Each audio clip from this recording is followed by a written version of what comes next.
Hi, guys. Welcome back to the Long Story Short podcast episode.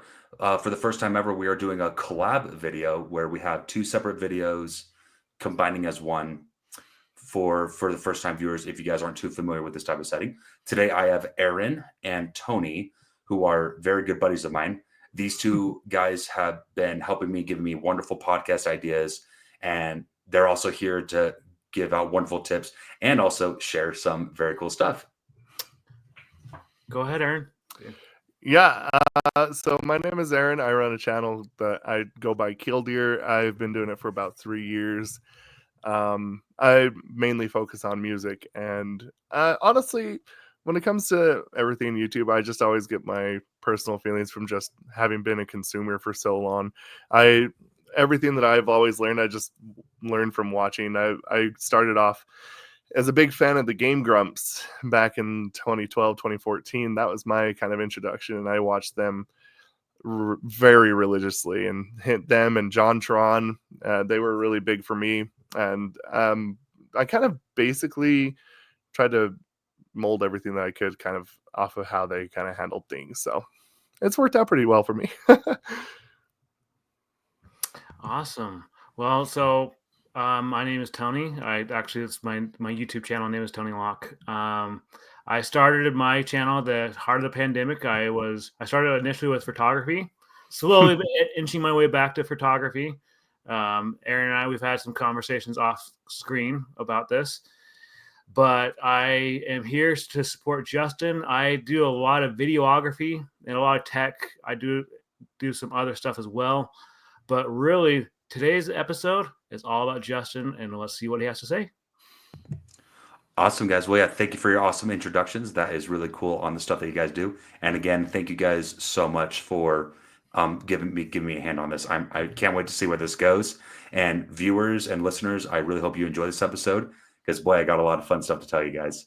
So, for the viewers who have watched the previous episode, the last time I recorded in this room, if you could see on the back of me, I actually finally mounted a skateboard on the wall. But then I found out the hard way, the the anchors on the wall were not holding very well. So I literally had to do whatever I could just to make sure they held on. And the very first question someone asked me after when I hung that up there, they just go, "Did you ever try finding the studs?" And then I go, wasn't really thinking that, but somehow I got it to stay up there. But on the bright side, it has not fallen down. It's been up there ever since. But yeah, can't wait to hang up more of there, just get more practice. But yeah, to tell everyone again about myself, I'm taking cooking school up at Ogden Weber Tech, learning skills on cooking. We have Valentine's Day coming up next Friday. If anyone wants any cooking gigs, feel free to let me know. So far, I got one going on, but hey, it's a start. Awesome. Mm-hmm. So yeah, just thought I'd maybe get started on our first topic. I have been listening to a lot of different vibes of music lately. I have a Spotify premium account, and it takes me about 45 or so minutes to get to my main full-time job day to day. So then I figured, hey, why not listen to some music? Just play it on shuffle, and for crying out loud, pay attention to the road.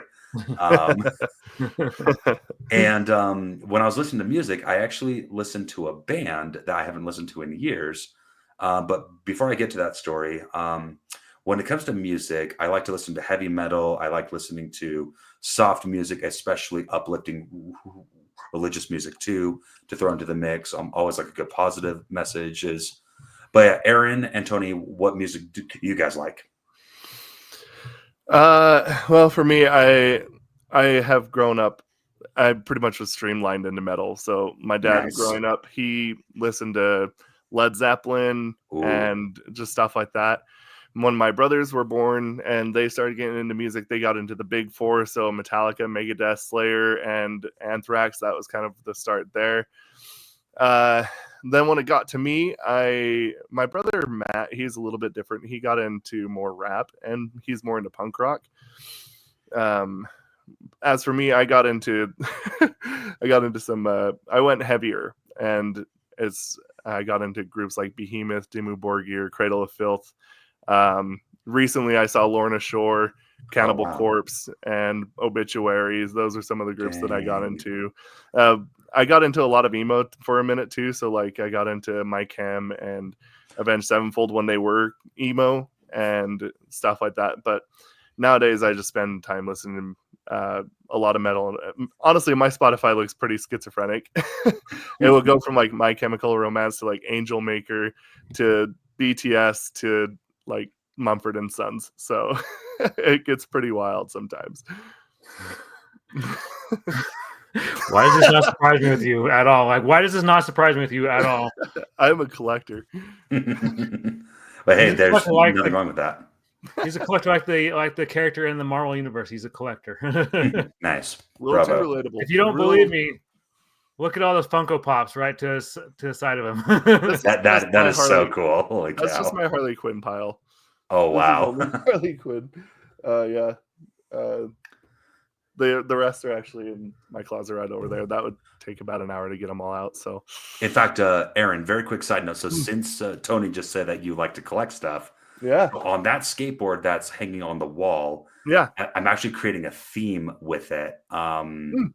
So on the bottom of the deck design, it are 3 Nissan Skylines. An Oh, R32, gosh. R33, R34. Yeah. I And know on the all about bottom those. of the deck, it says, so-and-so, we have what you're looking for. Just don't ask us where we got it.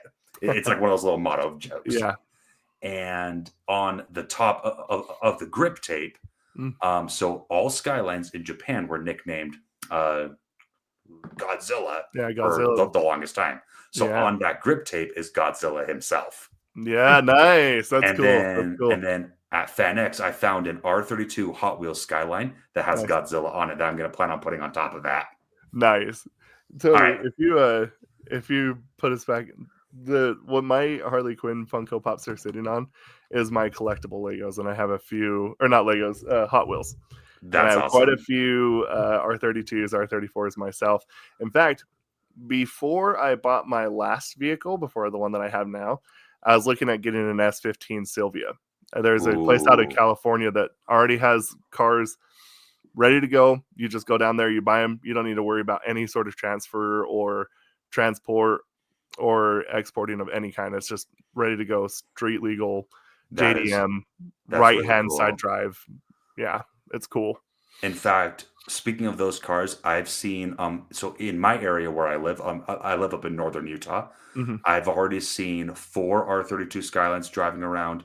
I saw 3 R34s, and I only saw 1 R33. The 33s are a lot harder to find, but it was still really cool seeing them. But yeah, anyways, Aaron, I believe it was your turn. Get back on that music talk. But that Funko Pop was really cool, Aaron. Yeah, I collect a lot, so I collect hobbies like crazy. In fact, over here you can still see I got my cups, and then over here up against the wall, I have, and Tony has actually seen this, I have boxes that go all the way to the ceiling that are just That is comic way books. cool.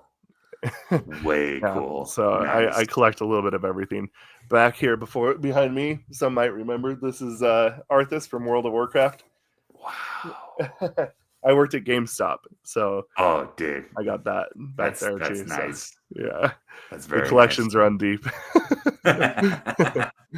Very cool. Very cool. So when it comes to my take on music, I grew up in a house where my mom, she raised us on like U2, she raised us on Journey, she raised us on Aerosmith, all the classics. Like, and I love she, Aerosmith. you know, she really just like wanted to make sure that music was a part of our lives.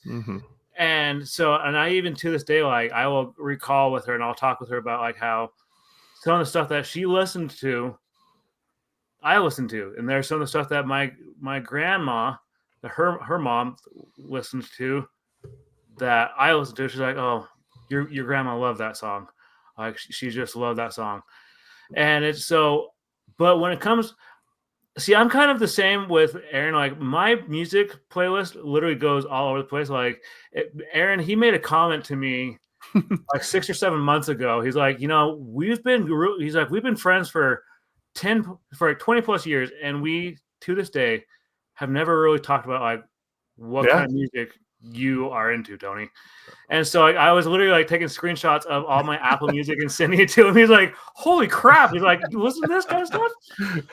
Well, That's it was kind of awesome. interesting because it was kind of like I had another friend. Well, I have another friend, and like I've known him since we were born 2 days apart, and we've been friends that long. And I didn't even think about asking him what his music taste was up until like 6 months ago. And I just remember thinking to myself, and it's kind of the same thing with Tony. Like, it's fairly easy to know what I listen to. I mean, it's always been just the darkest and like grittiest metal that I could find. But like Tony all of a sudden starts pulling out stuff, and I'm like, I would have never expected that. It's one of those moments I just was not expecting. And you Oh, know, that's like funny.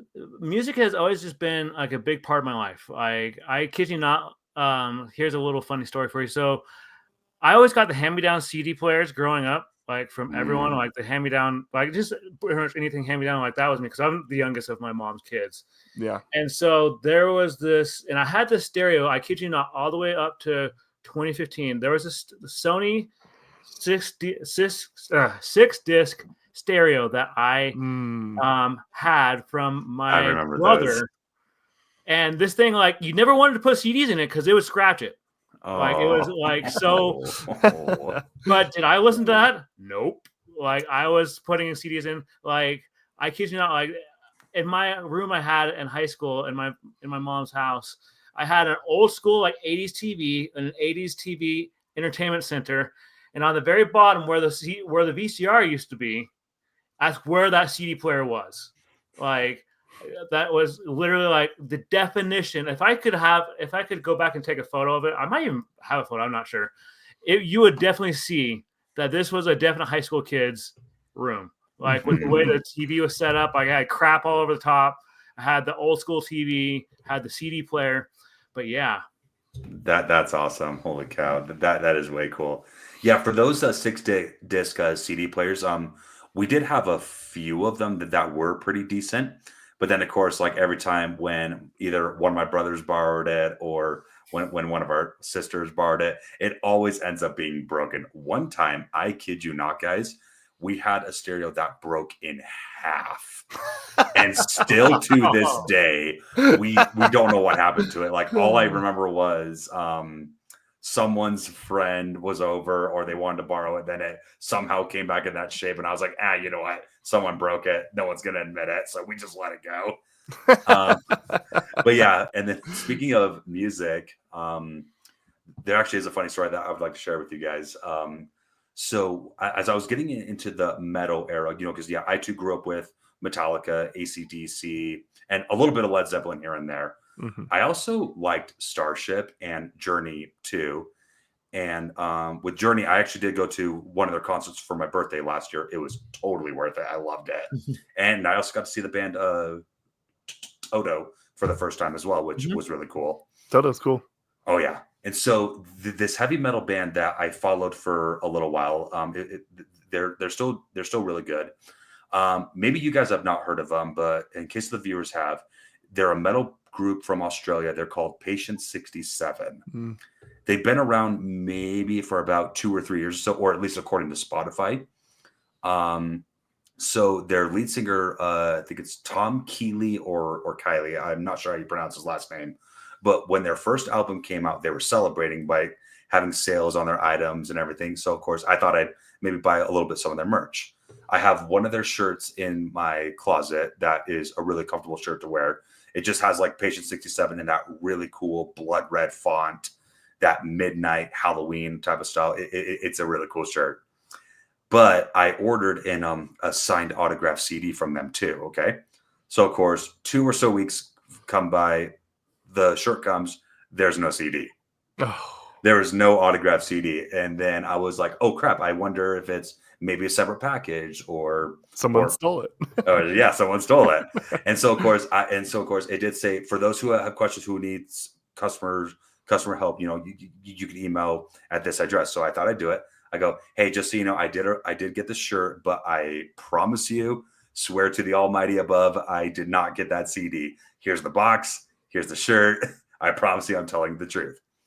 About a day or so later, I got an email back. Okay. and the email was along the words. I unfortunately couldn't remember what it all said, but it was so funny. It goes, Justin, I am so sorry about your lost CD. I was helping my wife with my daughter. I was like going through my basement. I was just trying to find it, especially if it's a DIY project. So it turns out that email was not from the company. It was from Tom, the lead singer himself. Hey, that's cool. Yeah. Yeah. And so of course, this poor guy, he was just doing what he could to help out. And he was like, yeah, I got a show in Melbourne. I got a show in Sydney. I got this and this and this. He even sent me a screenshot of him pointing to his concert schedule too. and then the next thing I know, he was like, I promise you, I'll send you that CD. Just, I appreciate you being patient. You're an awesome fan. I love it. Thank you so much. And still to this day, no CD. No way. Oh, no way. Seriously. And then I kind of got back at him in a funny way. So he was posting some more of his music. And then I commented on one of his posts. I go, hey, Tom, I have a really funny idea for one of your heavy metal hits. So you know how in heavy metal, they always do that lovely bleh technique? Yeah. Yeah, exactly. Yeah. And so I go, hey, Tony, sorry, Tom. Sorry, Tony. Hey, Tony. So I go, hey, Tom, I have a very funny segment that you could do with your daughter in one of your music videos. He goes, okay, do tell.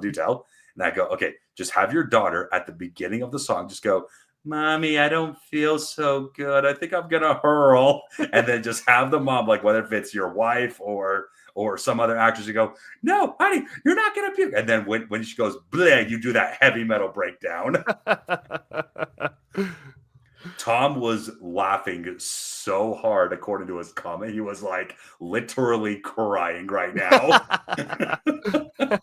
But yeah, holy cow. That's awesome. Literally one of my favorite stories where you never know that you interact with someone famous. That's crazy. You still haven't gotten the CD though. Yeah, have I you asked him know. about that? Have you emailed him back about that? It's been 2 or 3 years now since it happened. But to be honest though, it was literally like $10. It wasn't like it was 30 or 40. Yeah. And I was like, yeah, it's fine. But at least I got to interact with them on the emails, cool. which was a really cool experience. So yeah. Tony, have you ever had any interaction with anyone famous? I have actually. Really? Yeah. I've met John Schmidt in person from the Piano Guys. He came. That's cool. I actually even have a photo with him on my Facebook page. Maybe I'll post it sometime. I like on my community tab. Cool. I look like a complete dork in it because I'm wearing my glasses. For those who don't know, I do wear glasses. I just don't wear them that much. I only have to wear them like when it comes to driving at night. But one of the reasons I don't Let's wear hear them for astigmatism. I'm getting one of those. But one of the reasons I don't wear them is because every time when I wear them, well, I guess it's a reason I should wear them, is because I look like I'm Clark Kent. That sounds like a good idea. Sounds like a good problem to have. But so yeah, I met him. I met his wife. I had quite the long conversation with him. He so how I got to meet him was there was a person that's in my singles congregation's area who they lived with him and his wife for a little while, and so they became good friends. They're like, hey, would you be willing to come talk to a lot of us singles about your journey with the Piano Guys? He's like, yeah, of course. And so we got to see a lot. He performed their version of A Million Dreams from The Greatest Showman for us. Oh, very cool. It was kind of funny too because he's like, trust me, he's like, my fingers are not injured. I'm just trying to keep because he had band-aids on his fingers. I'm not hurt or anything. I'm just trying to preserve my fingers because I have a big concert this week. And then so he started performing. He's like, screw it. And he took off he's like, band-aids are coming off. And so he just really got into it, played A Million Dreams. I actually still have the recording on my phone. I kid you not. Like, I have the recording on my phone of the audio recording. I don't have the video recording, but the audio recording. And so, yeah, I've met him. I have met Peter Breinholt. He's a big Christian artist in the LDS community. I met him one night. That was cool. He's a super down to earth guy. And yeah, that's way cool. Oh, and I know and I do know I have met Sean Duras, the owner of Space Station Gaming and Integrations. Oh, That's cool. yeah. Okay. First time I ever met him was at an IHOP. What? Me and some friends were at the IHOP, and him and Tall Chicken and a few others they went there to get some food. They were doing the vlog, and we ended up in one of their vlogs. It was pretty Really? cool. Yeah. Interesting. Dang. How about you, Aaron? I hope you're all ready for this because it's actually to me, it's my most embarrassing story of my life. Oh, no worries. So I hope Giving you a drum roll for luck. Okay. First and foremost, I have to ask you a question. Do you know who Corey Taylor is? I have heard of Corey Taylor. Yes. Yeah, he's the lead singer of Slipknot. Mhm. He's directly involved with my most embarrassing story of my life. Oh, no. So back when I was it was about a year out of high school, and a buddy of mine, not really a buddy of mine now, he's actually in jail, but he won tickets to go see a group by the name of Apocalyptica. They do heavy metal, but they only play with cellos. There's no guitar, there's no bass. It's just they have the drummer from Slayer, and then they had the former lead singer of 3 Days Grace, and then it was them. Well, so back in like 2008, Slipknot put out an album that was called All Hope Is Gone, I believe is what it's called. And they went on a huge hiatus, and they didn't know if they would actually ever get back together. So he went and did a song with Apocalyptica. And my buddy won tickets to see them, not just live, but also see them in the radio station, to see them perform like their radio stuff. And I remember we got done. Now, bear in mind, pre-Google, so we didn't know what they looked like. And then second, he had never taken off his mask at that point. So they got done. They're like, okay, thanks for being here, everybody. We're going to let you guys talk to the group for like an hour. When they feel like leaving, just don't make any like fuss. Just let them go, please. And we're like, okay, yeah. And so I actually ended up like meeting all of Apocalyptica, and I have a picture with me with the drummer from Slayer. And then I walked up to Corey Taylor. Something just didn't click. And I just walked up to him and I said, Corey Taylor, what makes you so famous that you think you can perform with these guys? And he just looks at me and he's like, ever heard of Slipknot? And I was like, oh my gosh. And I just melted to the crowd. Luckily enough, he was still nice enough to sign something for me, but I had never been so embarrassed in my life. In fact, Aaron, as you're done with this story, I do have another embarrassing story. But yeah, go for it. That was the story afterwards. Oh. Like he did end up signing the picture, so I actually still have his signature. Oh, okay. But the dead eyes that he gave me, it was like seriously, he's like this. He's like. That's bad news right there. I was melting into a puddle on the ground. So that was probably my most embarrassing story, because it's like I own every single CD from Slipknot. And to do that, like I said, like I don't know why it didn't click, but just something did not click. And yeah, that's I consider that to be my biggest embarrassing moment ever. Let's see here. Yeah, so for me, now you mentioned it with my quick embarrassing story.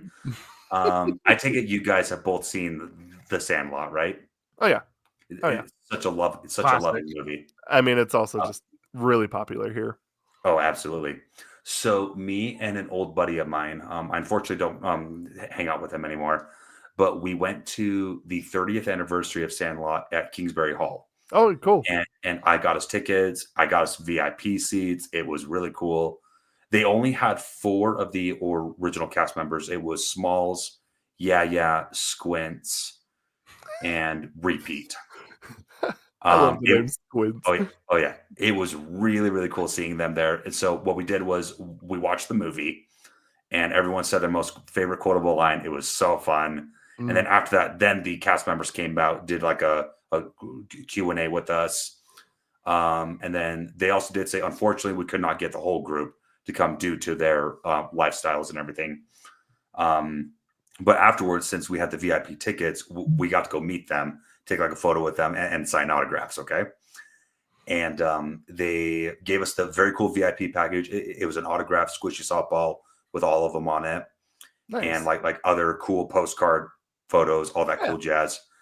Now, a miracle happened. The VIP line was actually going fast. Oh, nice. And like it was like one of those security guys that just say, okay, just ask them a quick question, take a picture, just Keep moving give on. everyone else a turn. Yep. You didn't get on with your wife. Yeah, and just go on.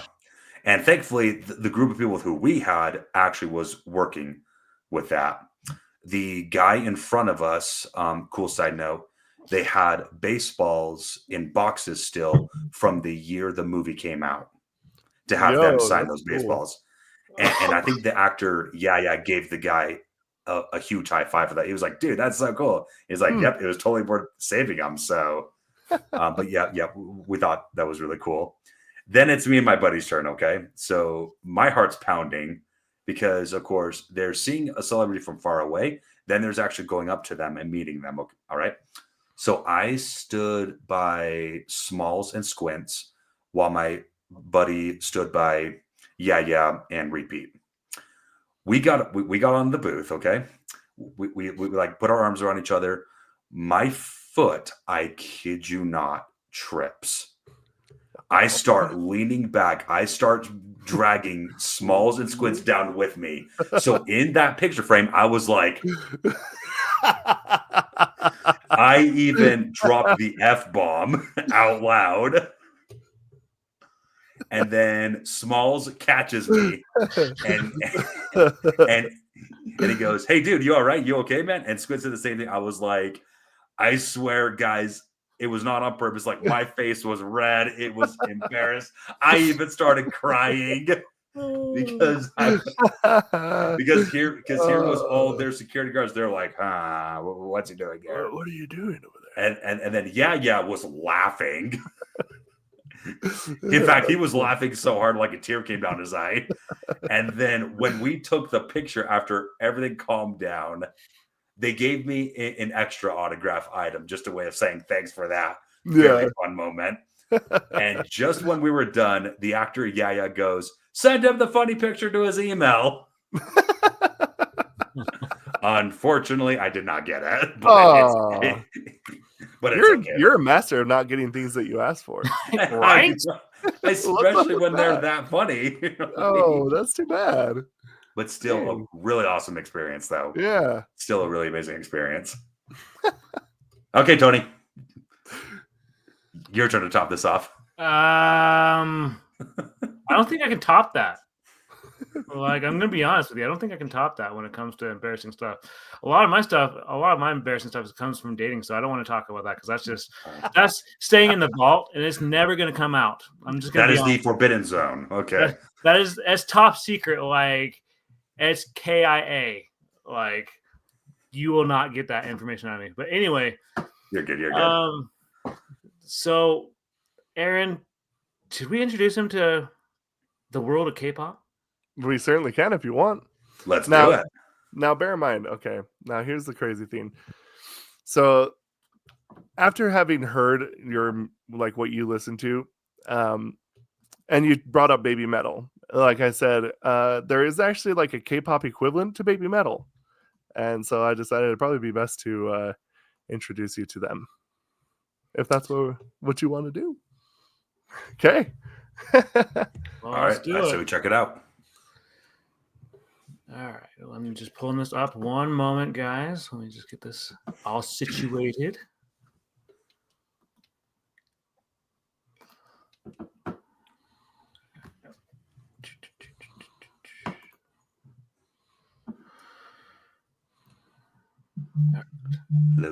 Let me share my screen with you guys. Right. So, for some context, while he's setting this up, in the world of K-pop, it's actually kind of interesting. They almost always will have somebody who does rap. Okay. Yeah. So think of this as kind of like kind of more like along the lines of like almost like Linkin Park in a sense. But okay. All right. Mix that with like, I don't know. You'll have to see. They're a very interesting group, but they're called Dreamcatcher. Having some technical difficulties. Jeez, Tony. Oh, you're good, Tony. But in fact, Aaron, so as Tony is trying to bring up the video while we wait. So at one of my old jobs, one of my coworkers ended up quitting that job because they could not listen to K-pop to play Really? for the Astore music. Yeah, I mean it's a bit interesting. A lot of people have like a really weirdly negative, like visceral reaction to it for Mm, a reason. I mean, the pop itself, the pop side of it is very standard, like in gotcha. a lot of ways. But the thing that's really weird about it is that it gets into a lot of R&B and there is a lot of hip hop. But Oh, there we go. yeah, there we are. So, but this is a different, like I said, this is a group called Dreamcatcher, and they consist of that's an all female group, and it is actually like a good blend of metal and pop. All right, sweet, awesome. I'm ready when you guys are. Okay, You guys can see it, right? yeah.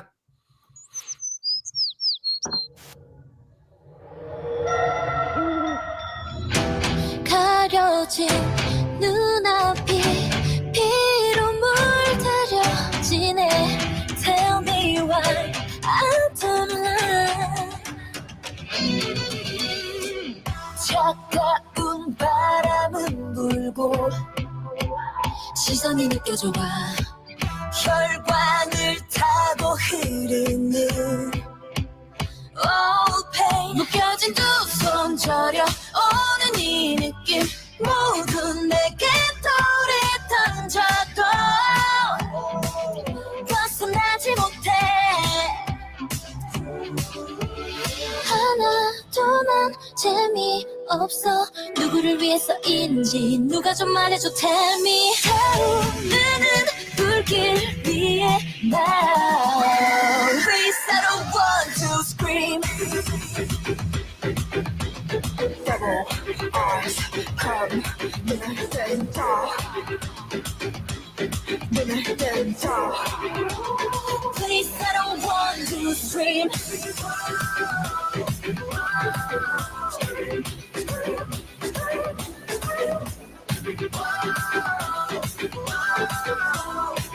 어떻게 퍼져 scream 가면 뒤에 트릭 가소로 freak 커진 증오가 나 무작위 속에 target 타오른 갈증 삼켜도 위선은 다 내 탓이라 해내 멀리 그친 절벽 위에 후회만 남을 선택이 돼 날카로운 날처럼 날이 손말이 상처되어 파고들어도 끊지 못하는 숨 하나도 난 알 수 없어 누구를 위해서인지 누가 좀 말해줘 Tell me 피어오른 연기 속에 나 Please I don't want to scream Devil eyes come 눈을 뜬다 눈을 뜬다 모두 떠난 후 다시 눈을 떠 사라져버린 흔적 Can't believe me 슬퍼하지 마라 No more, no more, no more 나 위해 no more, no more, no more 네가 본 모든 걸 잊어 아무 일 없었던 믿어 그렇게 하나들 모두가 미쳐가 I just wanna make you scream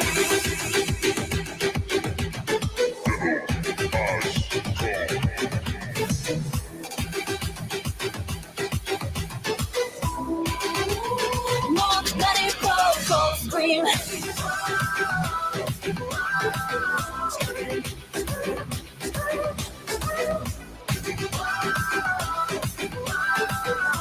I just wanna make you scream Wow. That was actually really fun. Right? Very nice. It's pretty crazy. Yeah, and they probably do have some songs that are a little bit heavier, but I feel like this is probably their most popular song. And they're a then band of 6 singers? 7. Oh, 7 singers. Okay, got it. All right. Yeah.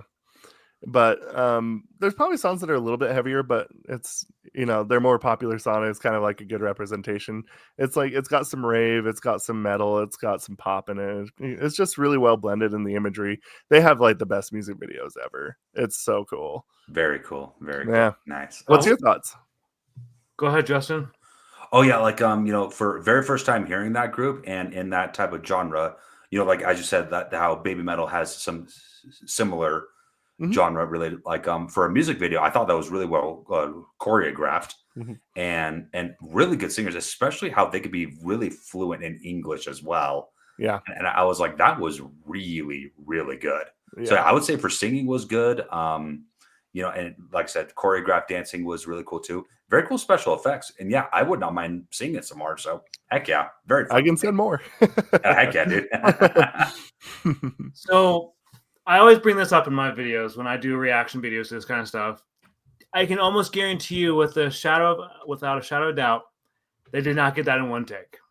No, they did. No, I'm kidding. multiple takes. Because as someone who is behind the camera a lot, I can tell you that like we're human. We make mistakes.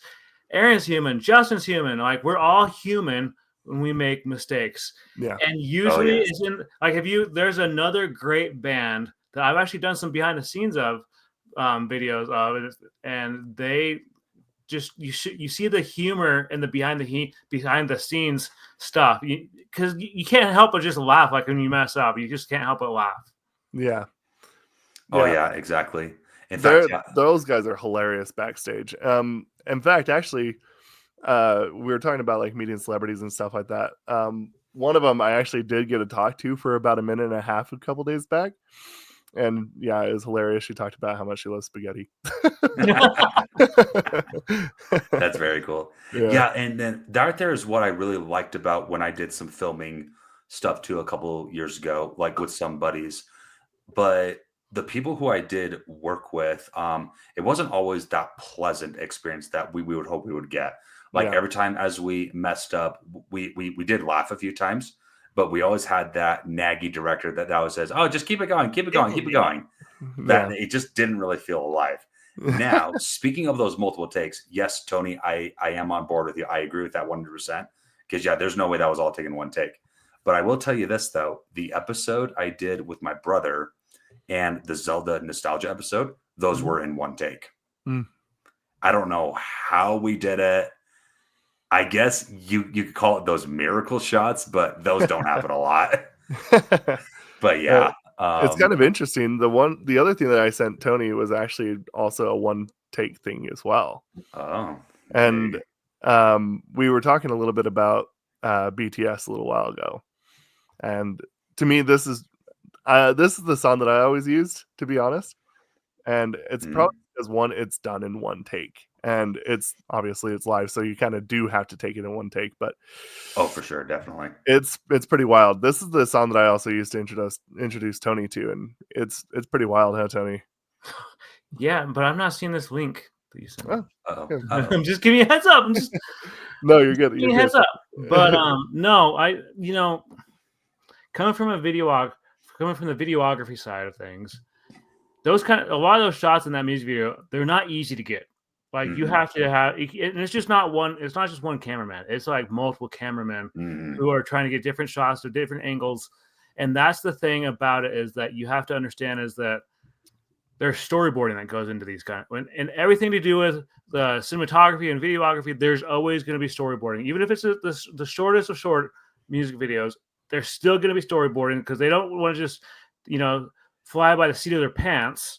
They want to make sure that they know that they're going into this with a plan. Mhm.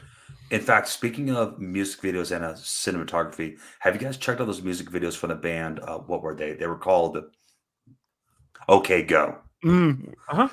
Yeah, we've talked about Those that. are Those are crazy. wow. Yeah, But no, those are yeah. insane. I actually was a pretty big fan of OK Go. Mhm. Everybody always my favorite one was always the one on the treadmills. Oh yeah, that was Here It Goes Again. That one was one of their Yeah. bigger And singles. then there's the one that they did with like all the paint cans and all the explosions. Oh yeah, that one I saw a couple years ago. That one was also really fun. It was really cool. And I think I only saw like 2 or 3 more videos of them, but after that they kind of stopped doing it. I was like, "Oh, dang it. Oh, Yeah, sad." but it's so hard to make those. It takes Mhm. years and stuff. Mhm. Lots of planning. Yes. Mhm. All right, let's watch this other one real quick. All Aaron right. sent me. And I do remember this one. Yeah, this one's actually insane. I like this one a lot. You guys can both see it, right? Yep. Okay.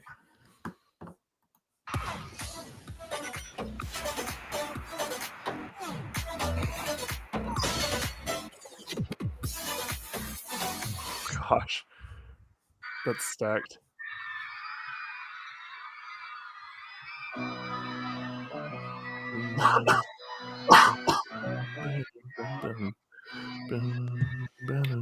Oh, whoa.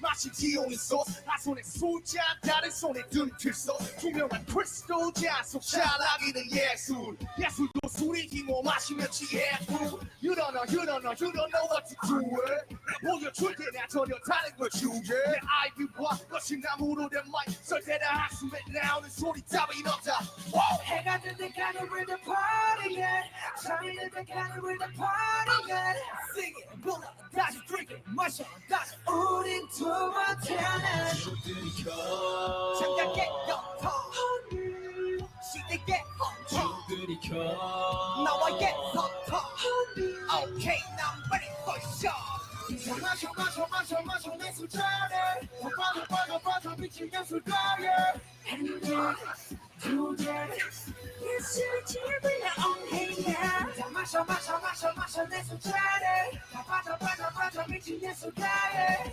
한잔 두잔 예술 집을 엉해야 소자 파자 필소 포도 위키 틱탁 Jockey, 나 지금 세상보다 펼쳐 무대로 되돌리는 환호성 Can't you see my step from dear saucy 난 다시 태어나는 비로소 When the night come When the night come Still the other team jump Bass drum goes like dum Yeah 해가 들 때까지 we're the party yeah 잠이 들 때까지 we're the party yeah Sing it 불러 다시 drink it 마셔 다시 우린 두 번 태어난 천장의 공청 시대의 홍청 나와의 소청 Okay now ready for show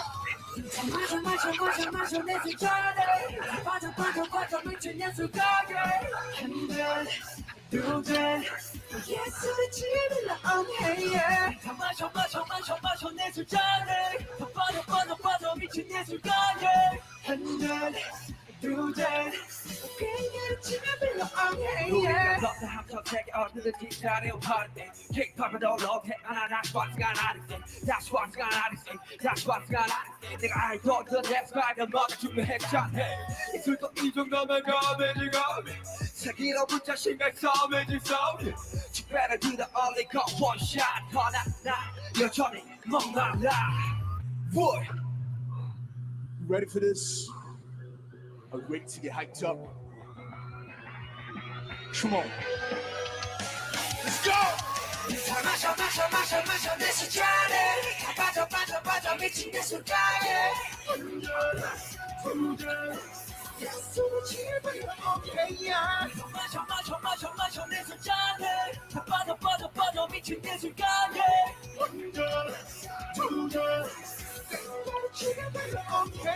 소자 파자 틀손 포도 위기 D-style jogging That's LA 소자 파자 틀손 포도 위기 D-style jogging That's LA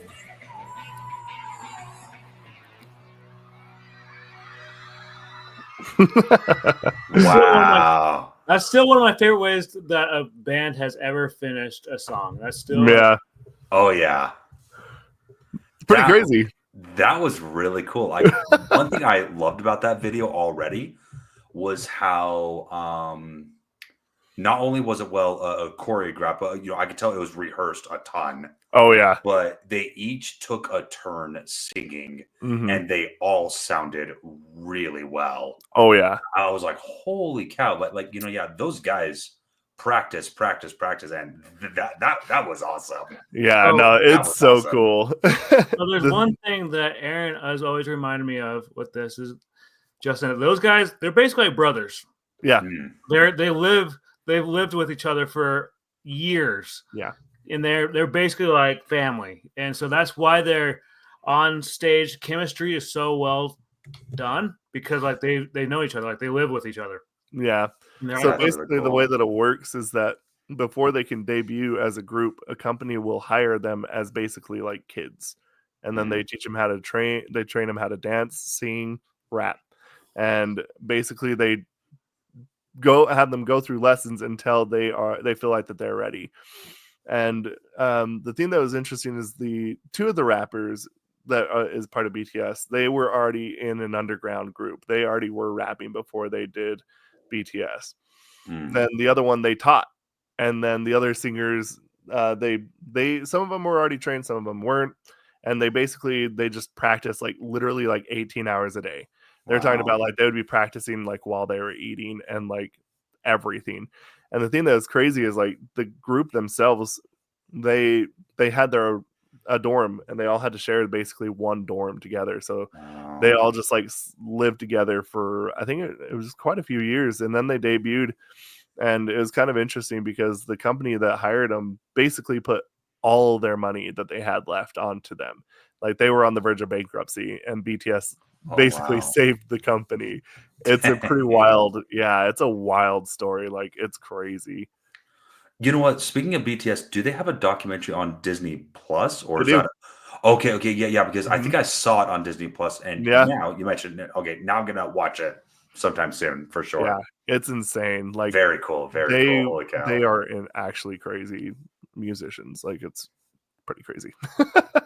So Justin, I can tell you right now, when it Mhm. comes to K-pop, all their stuff is inspiring. Like they're not going to talk about anything derogatory in their music. Like Mhm. we always That's run that awesome. risk when it comes to like American music. Yeah. It's all inspiration. It's all like encouraging and positive. It's that I have a sign that's in my trunk right now. It says "Good vibes only." That's basically their motto in K-pop is "Good vibes only." Like they don't want to Oh, tear that's people. awesome. Yeah. They want to bring positivity. They don't want to talk about anything inappropriate. Yeah, That's very BTS is cool. really good. In fact, like they've been because they're so popular, they get tapped to do so much stuff. And during the heart of the pandemic, they actually were elected by the Korean people to go and give a commencement speech for people who did not get a commencement speech at their high school. Oh wow. And the blonde that was doing the rapping, he is perfectly fluent in English, and he was the one who conducts all of their interviews and everything like that with everywhere. And it's actually really cool to see. They always have really good messages and good thoughts. They also were elected to go and do a speech at the UN, and that was really good too. That's way cool. Like they're actually genuinely good people that actually like trying their best to help people through hard times. It's really cool. That's awesome. And yeah, we honestly need more musicians and more bands like that here in the US, because yeah, Tony, like you're right, there are artists out there who unfortunately do rely on negativity stuff. Like with that old buddy of mine, every time when we used to hang out, like he always played music that just had a really dark vibe, and it was the same message over and over, just in different wording. Hmm. When we even saw them live at the Great Saltaire, it was terrible. Like it was terrible. Yeah. The lead singer had a sore throat and a fever, so he hardly sang. The stage crew for them took forever to set up, and by the time after when the second band out of the trilogy headliner show was done, my friend just taps me on the shoulder. He just goes, "I want to go home. This is boring." And then that's where I was like, dude, tickets were $150 a piece. We're staying until the very end. Yeah. You wanted to come to this. You dragged me all the way out here. We're staying till the very end. I'm curious. Do you think that you could say what the name of the group was? It was the Trinity of Terror show at the Great Saltaire. It was Motionless in White, Black Veil Brides, and Ice Nine Kills. Like, I'm sorry, but I felt so bad for the lead singer in Motionless in White. Oh, Chris Motionless is a sweetheart. Oh yeah, Sweetheart, yes. And in fact, we actually met him in 2017 for his Graveyard Shift tour. Mm. But the show itself just, it just did not feel energetic. Mm-hmm. There was 3-year-olds at that show too. Like, they were sitting on their parents' shoulders wearing those big earmuffs. Yeah. And one guy, like, actually here, have you guys ever been funny. to the Great Saltaire? Yeah, I saw Dragon Force live there. Oh, nice. Yeah. Nice. I saw them at the depot. But let's see. Yeah. So that big staircase right there, like, another reason why that show just did not feel alive. It was because number one, with Chris, he was sick. He hardly stood on the stage. Oof. And he sounded kind of like this. And Robbie and Justin, their new bass player, was trying to sing for him. I swear one of them forgot the lines, and the drummer felt like he was a little bit offbeat. And I was like, oh no. That's bad. That's funny. And it gets worse. Ice Nine Kills comes up next, okay? They did the fastest live show I have ever seen. It was like less than 10 songs, and then they were gone. They have a pretty big library too. Well, for some reason that day it felt so short for some weird reason. Like, I think all they performed was their Horrorwood album, and that was it. And they played 5 or 6 songs from it, and I think they played some of their old school stuff. Yeah. And then next thing you know, the singer was like, all right, we're going to get out of here. Bye. Next thing we know, boom, just gone. And I was like, wait. Oh, come on. And then Black Veil Brides took forever to set up. They have a pretty elaborate show. Oh, yeah. And by the time when they were playing, then the crowd started jumping up and down, because during MIW and Inc., everyone was just standing there like this. And then they had their phones up like this. Yeah. And then, of course, like I said, there was toddlers on shoulders. There was kids like butting in and out of the crowd. And then, by the time when me and my old buddy went back to the car, I think we only heard 3 or 4 songs from the Black Veil Brides, and that was it. And that was when we decided to leave. And I was like, this seemed like a really, really cool show in mind, because you have these 3 big bands, and it was a sold out show too, Aaron. There was over 4,000 people in that little building. And Tony, Aaron, am I a bad luck charm or something? Like, something just went down on what happened to poor Chris? Or I don't know, man, but I'm not going to say anything. That's brutal, because like, oh yeah, but yeah, and then me and my old buddy just got so excited. He sent me videos of their other shows. They were fire, and I was like, oh dude, this is gonna be so sick. And then of course when I told him that I got tickets for it, he was so happy, and then I was happy because this was something that he really enjoyed, and I wanted to go support him. Yeah. But of course, when we were there, Chris had a sore throat and fever. Dang. Ice Nine Kills just performed really quickly. Black Veil Brides took forever to come out of the stage. And on top of that, there's that big staircase right there on the main floor. Some guy got drunk so bad. It was during one of the performances. I couldn't remember what band it was. Next thing we know, we hear a boom, boom, boom, boom, boom.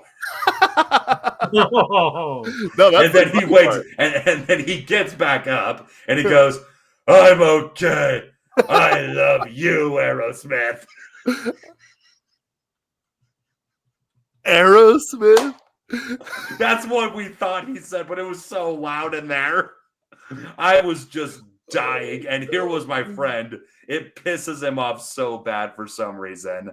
And I was like, bro, he drank a little booze. Like, I just go, give that guy a break, dude. Just give him a break, just a little, let him wander around.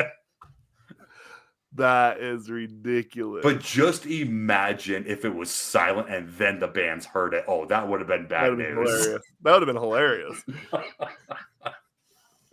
But yeah, but Wow, brutal. Oh yeah, but in all honesty, though, still worth at least going to it, though. And at least you got a unique concert experience out of it. Mm-hmm. Like, there's nobody that can say that happened. Oh It's yeah. like, that kind of reminds me back when Blink 182 broke up. Mark and Travis formed a group called Plus 44. Yes, I have heard some of their stuff. Mm-hmm. Yeah. So one time they came to the Maverick Center. Okay. And it was the Honda Civic Tour.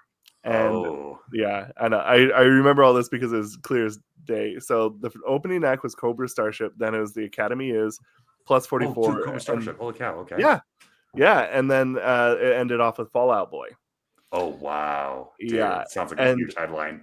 It was pretty cool. So we were sitting there just like all having a really good time. And then it got to the point where for the first time after the breakup, Mark and Travis played Rock Show.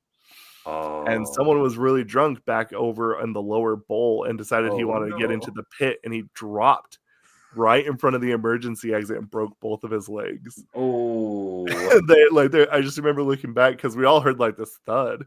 And then like we looked back and this guy was just like, and his legs were like and the funny thing was because like for some reason they had a Honda Civic like parked in the middle of the crowd. Mm-hmm. And so it was like next to the car and he's just like just I was like, bro, what are you doing?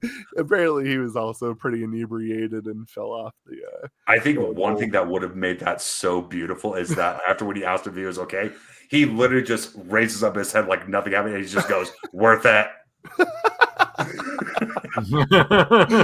That guy did not say that in the Blink show.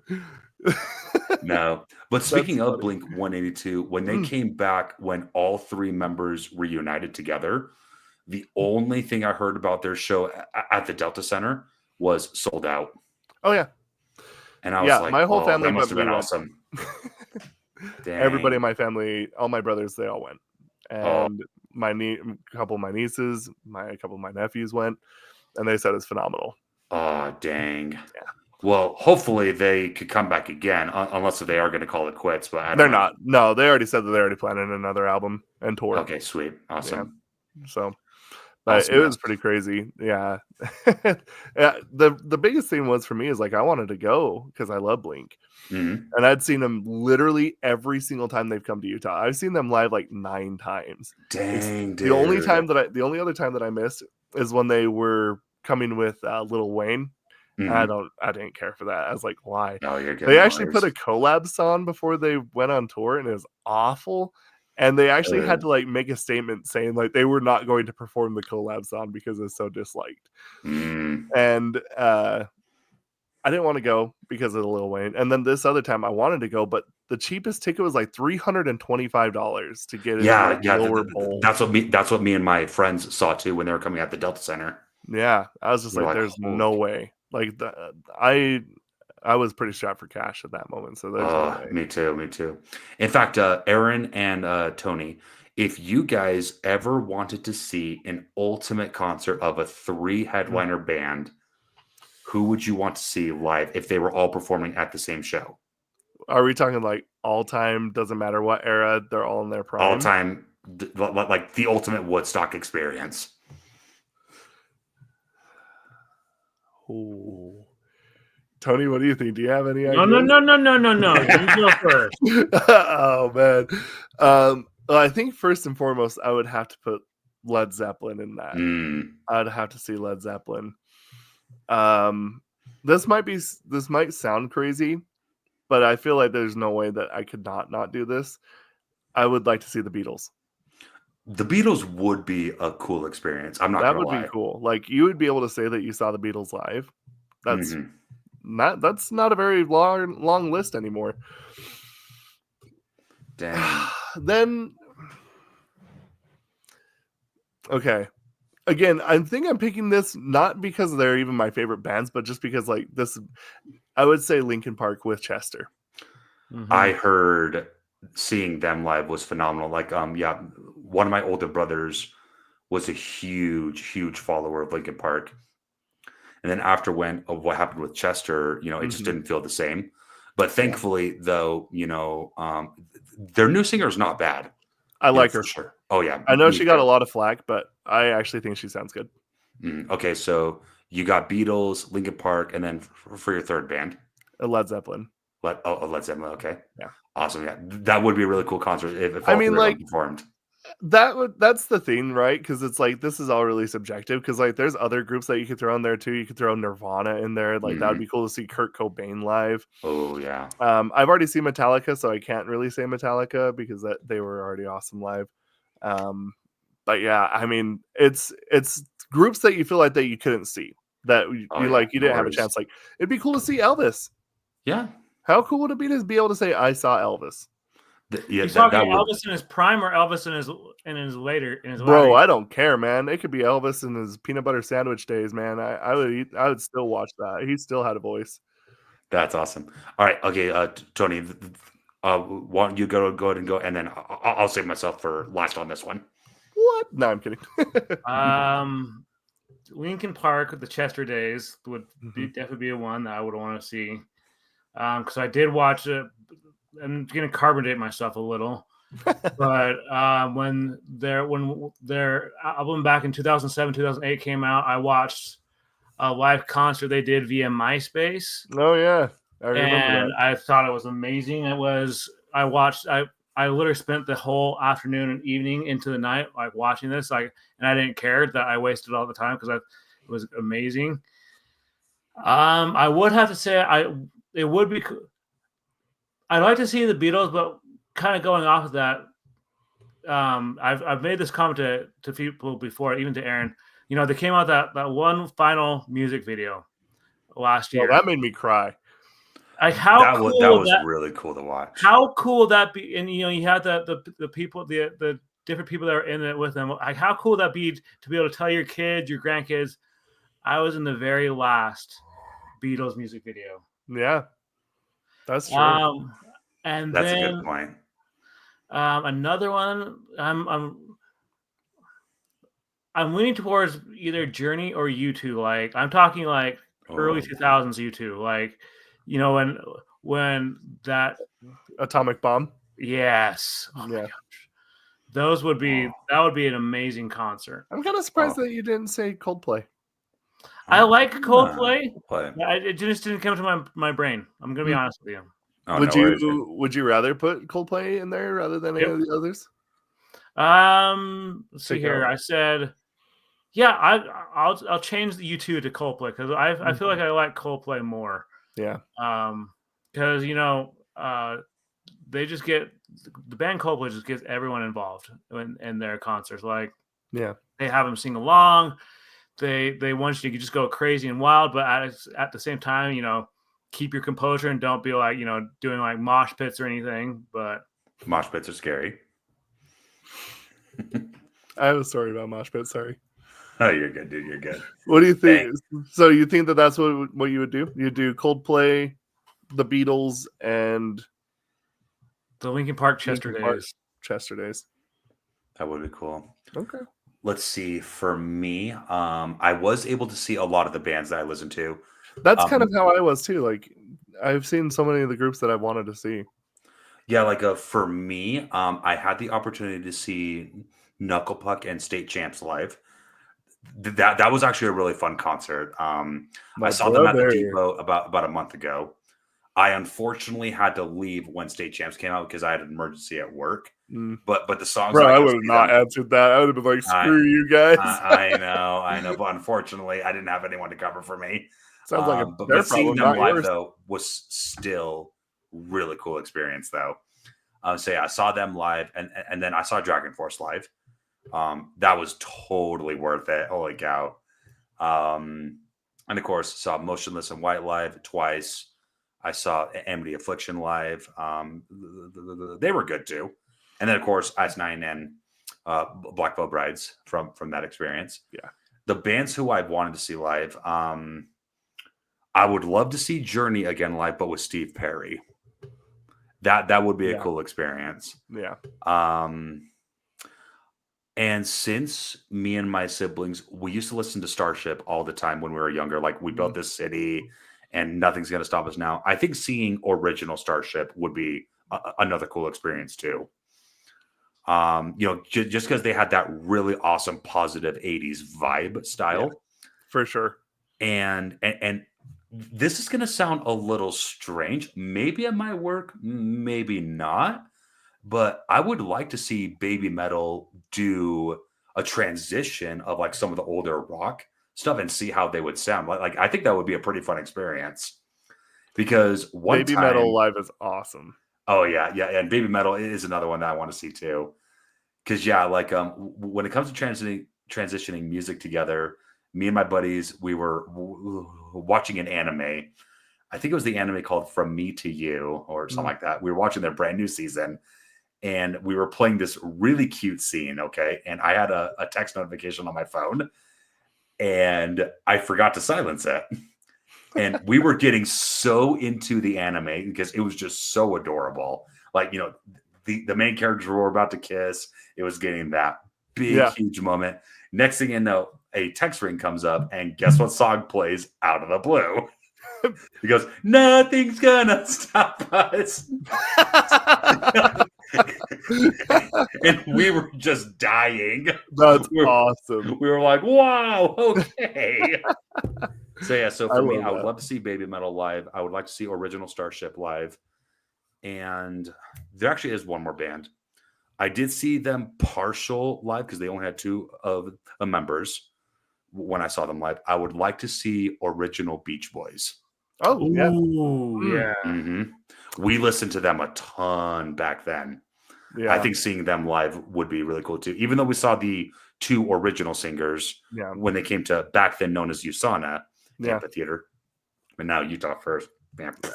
I still call it USANA. Yeah. So It will always be USANA. It will be It's USANA. like how it was always Delta Center, regardless. Oh yeah, but yeah. I think one more topic I could talk about right now that I could think of, because since I got to get up early in the morning. So as it comes to sports with our Utah teams, Aaron, me and Tony were talking for a few minutes before you joined the conversation. So it looks like we are still going to try to push for that Major League Baseball team rumor. Good. Oh yeah, and Good. because I remember when I was working at my second part-time job at the time, it was a pizza restaurant. Loved working there. It was great. It was a great environment.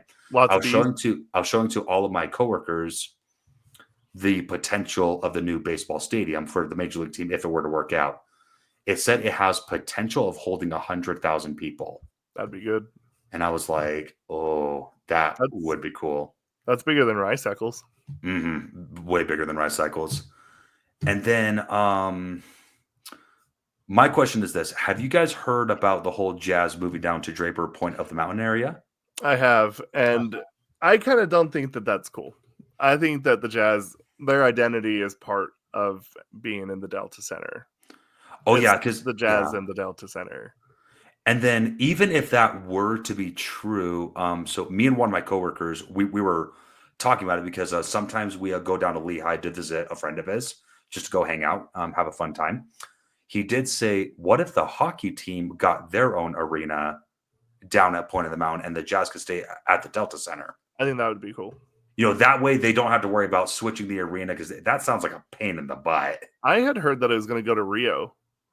Oh, the Rio Tinto Stadium. Yeah. Dang. That's what I was told. Interesting. Yeah, that rumor I have not heard. Okay. Yeah. And I still think Rio Tinto Stadium is massive, even from far away. Too. I love it. Mm-hmm. So here's something, and I was actually talking with Justin about this earlier. The reason why they're people are pushing for the MLB is because the Salt Lake Bees are moving to Daybreak. Yeah. Mm-hmm. And for those who don't know where the Bees Stadium is right now, it's off of 1300 South in Salt Lake. It's a very dangerous area. It's a very rundown, crime-ridden area. I went there with a group of from my singles congregation. We went down there for a one Monday night activity, and it was fun. we had blast, but you walk down there and you just want to be watching everything. You want to be Run to your car. yeah. Pretty much. Yeah. And so if that was to happen with the MLB, they'd have to really update and make sure that whole area looks a lot better because if they were to take over the Bees stadium, they not only would they have to update things, they'd have to tear down things, but they'd also have to make sure that there were always police in that area because 1300 South in Salt Lake City is not the safest place. Yeah. Oh no, it's not. And parking at that B stadium is a nightmare too. Like it's nearly impossible to get in. It Because is. yeah, like we said, every time when you park, you always park somewhere sketchy. Yeah. Well, and I think one of the things, and I think that was one of the main drives behind the Bees moving to Daybreak is because when you think Salt Lake Bees, you think, oh, I'm going to take my wife, my kids, and we're going to go watch a baseball game. It's going to be great. But if you go down to the one off of 1300 South, you're like holding on to your kids, you're holding on to your wife. You're like, hey, you stay right next to me, like right until we get into the stadium. Hold on to the concessions too. Yep. So, but yeah, good point though, Tony. Yeah, very good point right there. Is it the Oakland A's that they're trying to get? They are actually going to Vegas, unfortunately. Okay. So that plan fell through. Okay. So I think the newest rumor, unless if you guys know, is Utah is going to try building their own team out of that. And then speaking of Utah teams as well, with our hockey club. Yeah. The old Arizona Coyotes. Mm-hmm, yep. Formerly Arizona Coyotes. Which was already my team. Oh, nice. Perfect. Yeah. One thing that I really like about our hockey team for their first season, it really feels like to me that they are trying. Yeah. Like even on those close games with our newer, younger players and with our older players. Yeah. In fact, we even got that one guy, can't remember his name, but I think he was a free agent. He came from the Florida Panthers, Stanley Cups winner from last year to come help us, which is amazing. And I was like, whoa, I never thought we'd have a champion player on our team. Like, I think that's great. Yeah. So what do you think the vote is probably going to go to? I think we are down to the Outlaws and the Mammoth for our final two, I believe. I think it's going to go to the Outlaws. I think so because for whatever people want to say or say that they know about Utah, the biggest thing is we are a big cowboy country here. Yeah. And we had a lot for anybody of who does not think, we had Billy the Kid? We had Butch Cassidy. Yeah. And I think Jesse James came out here in hiding too for a little bit. He did. And so like a lot of the Wild West stuff happened here in Utah. Like we were between Tombstone and Montana, and Texas and all that other stuff. Like a lot of the history of the Wild West does go through Utah. And also, if you think about it, we have the famous railroad too. Yeah. So here's a little interesting fact. Go for it. Aaron doesn't even know this. All right. Butch Cassidy is in my family lineage. Oh, interesting. Oh. That's really cool. On my dad's side. That's very cool. That's really cool. Way cool, dude. That's way really cool. I'm huge into the old outlaw stuff, or like the old Wild West stuff. My grandma would tell my mom like that he would because he's like a really distant cousin and she's from southern Utah and that's where Butch Cassidy basically when he was here in Utah is basically where he spent his time and he would come and visit family and just say hello to people and that's pretty cool. That's really cool. Yeah. Holy cow, yeah. And then you see, that's why I'm also hoping it would lean towards the Outlaws as well. Even though the Mammoth is not a bad team name. That would be cool. Oh, yeah, for sure. But yeah, but I think the reason why I would want to pick Outlaws, because like I said, it's actual Utah history, something that would help stand out. And then even for a design, like, if someone ever wanted to do a steam engine train for part of the logo design, you could do that too, just for an idea.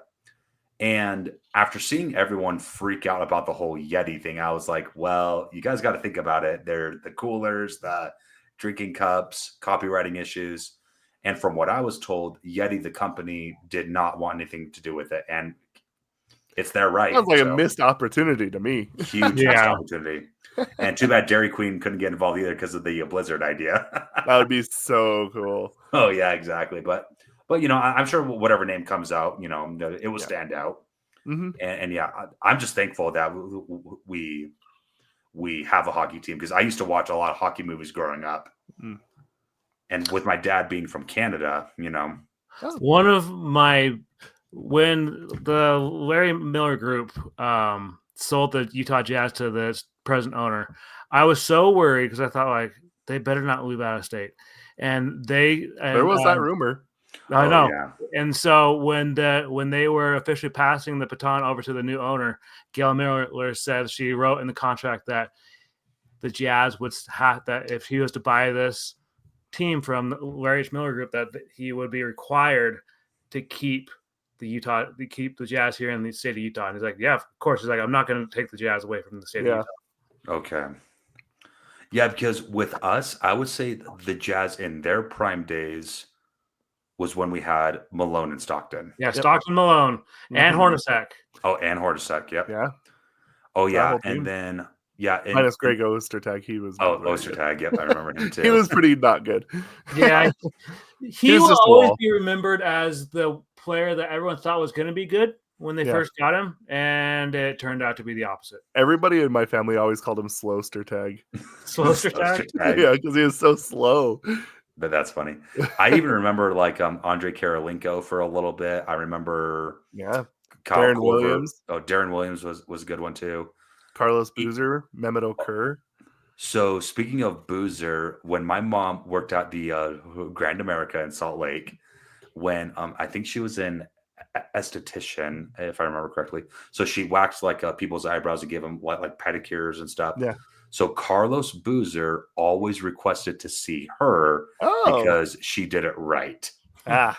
And she had one embarrassing story with him, but I couldn't remember what happened. But I think he kept requesting to see her because his eyebrows kept bleeding from the other treatments or something like that. Like she said, his eyebrows were so bushy and so sensitive, but she said it was still a cool experience helping him out. That's cool. But yeah. A buddy of mine, he works in car detailing, Mhm. and he gets Darren Williams in there a lot. Oh, that's cool. You take a shot. What do you think Darren Williams drives? Ooh, for cars or Mhm.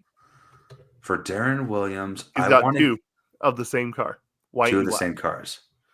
I am going to go with two guesses. I'm going to go with either a Mercedes or an Aston Martin.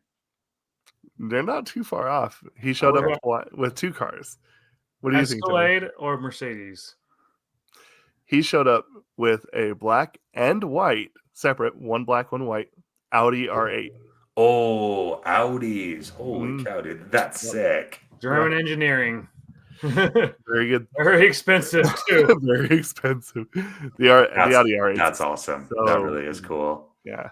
So That he's is like, way dude, cool. guess what? And I was like, what? He's like, Darren Williams' car. He sends me a pic, taking a selfie. And then Darren Williams is still living here in Utah, is he? Mhm. Okay. Mhm.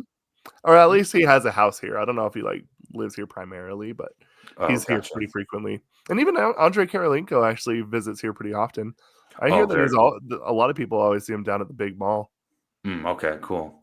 Yeah. Yeah, and you see, that's what I love about our Jazz players, whether they were former players or still players. Like they still at least try to keep the connection, with Utah. For Most a of little them. bit. Yeah, most of them. Even though I am really proud for Donovan Mitchell that he's really successful for the Cavaliers. Yeah. But it felt like to me after when he left, it felt like our Jazz just went a little bit downhill. Well, he was so good. hmm And I mean, he was our star player, and he was excited to be here. But that relationship just really did sour so quick. Unfortunately, Yeah. And sadly it happens. And and then I heard with our current season right now, like some of the people who we were going to get with us ended up being traded to another team. Yeah.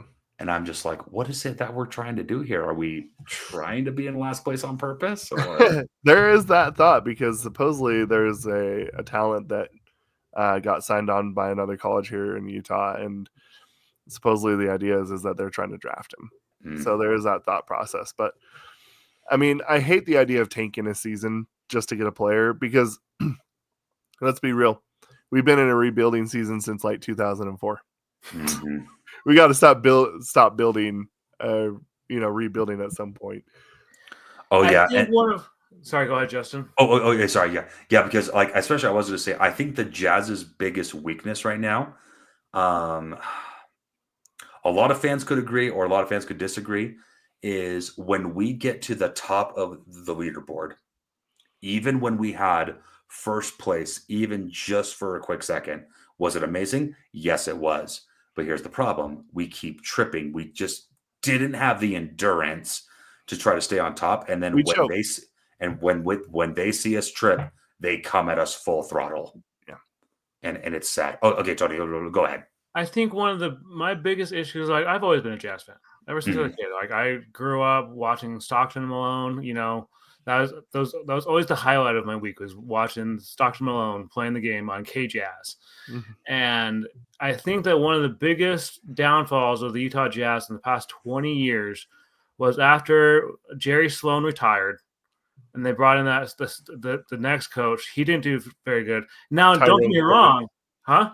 Tyrone Corbin. Yeah. Yeah. And that's why I'm so glad to have Snyder, because Snyder, he knows, like he's like, and he, like, I've watched interviews with him with local news stations. Like if someone messes it up, he's like, yeah, I'm pissed at them for not doing their part of the work. And, you know, he calls them out. And I feel like that's been one of the Jazz's biggest issues, is that the management and the way that they've run the Jazz from like a coach's perspective for the past like 20 or so years after Sloan left has just really been lacking. Like I was really sad when Donovan left and went to Cleveland, because, you know, like you guys have said, he's one of their best players. Mm-hmm. Easily. I was sad when Karolinko, you know, I was sad when all these, you know, these well-known Utah Jazz players, when they left, and it kind of puts now I feel like it kind of puts a bad taste in people's mouths when they hear the team name Utah Jazz. They think, oh, you mean the team that always loses in the NBA? The team that always trades our best players. Mm-hmm. You know, it's interesting that the you Buffalo say that. Bills of the NBA. Yeah. Yeah, right. The interesting thing that you said that really also kind of always annoys me, and this has actually been a problem since we've had Sloan. And to me, this is one of the biggest detriments we've always had. And I think if we can learn this, we probably actually be a lot better team. Our subbing and rotation sucks. We have never, like, let's face it, like Karl Malone, John Stockton, some of the best players that has ever been in the league. There's records that John Stockton has that will never be touched. And then you're like, oh yeah, they played 400 games a year and they played every minute. It's like, it's because there was never any subbing. They never sub. They don't know how to rotate.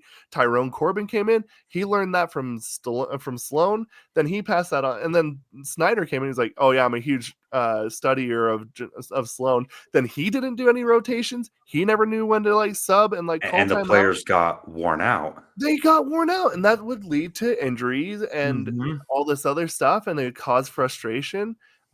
Like, say what you will about the new guy, but at least there is some better rotation. And don't get me wrong, like I'm not knocking on the Jazz, because I will always be a fan of the Jazz. It's always fair to critique teams. Yeah. My issue, this has always been my issue, is that, like, I remember when the Jazz, like, because the Jazz have made it to the finals twice in my lifetime. Yeah. They made it when I was a kid, and then they made it when I was just barely out of high school, like 2 years out of high school. And I don't know what it is about the Utah Jazz. And again, I'm not bashing the Jazz, so don't come after me with your pitchforks and torches, people in the comments. But it always seems like when they start getting successful, like in playoffs, and then when they get to the finals, they always choke. Exactly. Like, no matter what, they always choke. Like, I don't know what it is. I don't know if it always makes me like want to throw out some conspiracy theories. Like, you know, some of the management comes in, okay, we know you guys are like wanting to win the finals, but we need you to choke. This needs to go to that other team. Like it makes you think the marketing issues. Yeah. But that's been one of my biggest issues with the Utah Jazz. And I've talked with my brother, who You know, he grew up as a Jazz fan. He's now a Lakers fan because he's a big fan of LeBron. But he's talked about that. He's like, they always choke. He's like when they start getting really close to winning, they choke. And that's something that I don't know how they need to somehow fix that. I don't know how they're going to fix it, but they need to somehow fix it.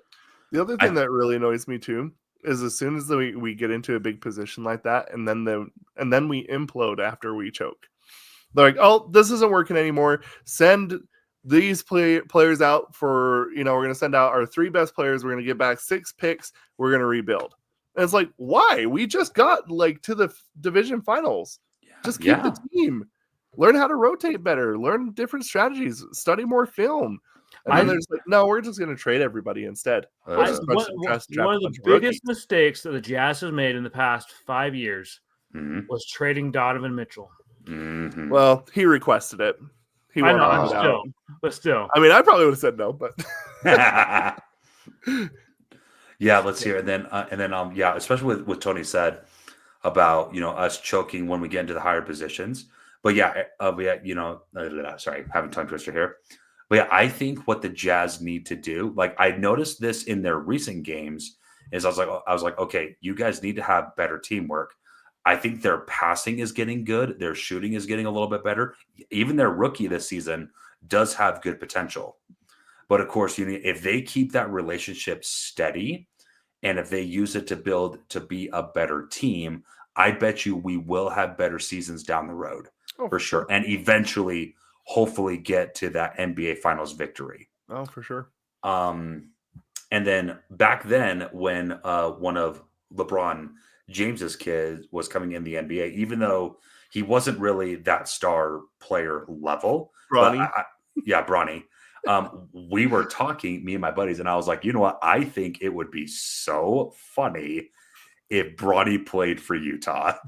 And because we know LeBron James would throw a huge fit over it because he knows that Utah doesn't really like him.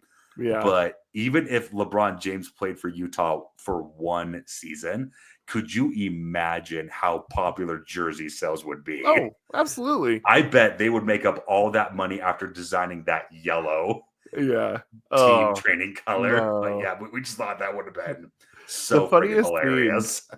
The funniest thing is like one of the players that hates Utah the most is Westbrook.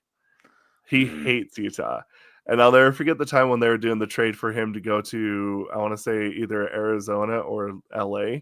And there was on my phone the notification that Westbrook had been traded to Utah. And I was like, what? Because like we always had beef with him. And to see that he was like actually technically a Utah Jazz man for like 5 minutes was hilarious to me. Oh man. You see, there is a screenshot worth saving. Oh yeah. Oh, it was wild. Gosh. But yeah.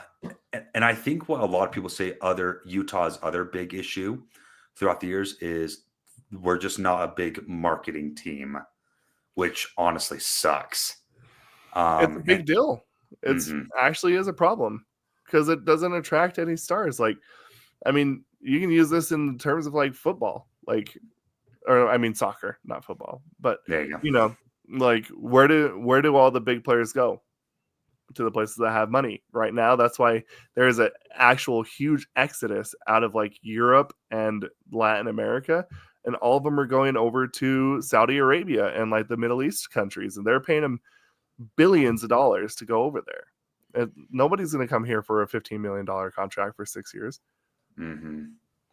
Yeah, and that's why I'm wishing like currently Coach Hardy and all of the other assistant coaches, like I'm hoping, like whether if it's by the end of this season or the start of next season, like if they ever get into that rebuilding phase again, I am currently hoping, keeping my fingers crossed for them, is basically saying, okay, we need to stop this rebuilding. We got to have the cards that we're dealt with, and we just got to do the very best we can with the cards that we have. It kind of just makes me want to jump off onto the highway. It's so ridiculous. We're in a rebuilding phase. again. again. My biggest every other issue season. is that Mhm. we get players, we polish them, we get them good, and then we, for some reason, decide to trade them. And then they come back with another team. And They're destroy 30 it. times better. Yeah. And you're just like, Donovan shoot. Mitchell is a great example. I mean, he was. You think about anyone. You think about Darren Williams. Great Mhm. example. When he played for the Jazz, he wasn't the greatest, but he wasn't the worst. He was went to just a really good facilitator. He just could do everything. But when he Mhm. came back and played against us, he dominated. Yeah. He Mhm. dominated. And that's the biggest problem is that Yeah. we always get people, we polish them up, we get them through the hardships, and they're thinking, oh, okay, well, we're done with them. We're just going to trade them. Yeah. In fact, yeah, like in fact, some other people were talking to me about trading rumors with the Jazz, like to go I've heard along with. Kessler is on the trading block. Oh yeah, definitely. What? But yeah, and especially when they come back even stronger players, Mm-hmm. that's where I go, what did we do? Like Yeah. to deserve this? And that one guy who went back to the Timberwolves, not You're thinking The- about Rudy Gobert? no, not him. It was the other one. What was his name? He went back to the Timberwolves with Joe Gobert. Ingles? Not Ingles. He played with the Jazz for a while, even Was- after Donovan. I never ran. I don't know if I I remember. think the he was name. number 11 for us for a little bit, but he was a respected player. Yeah. I It- can't.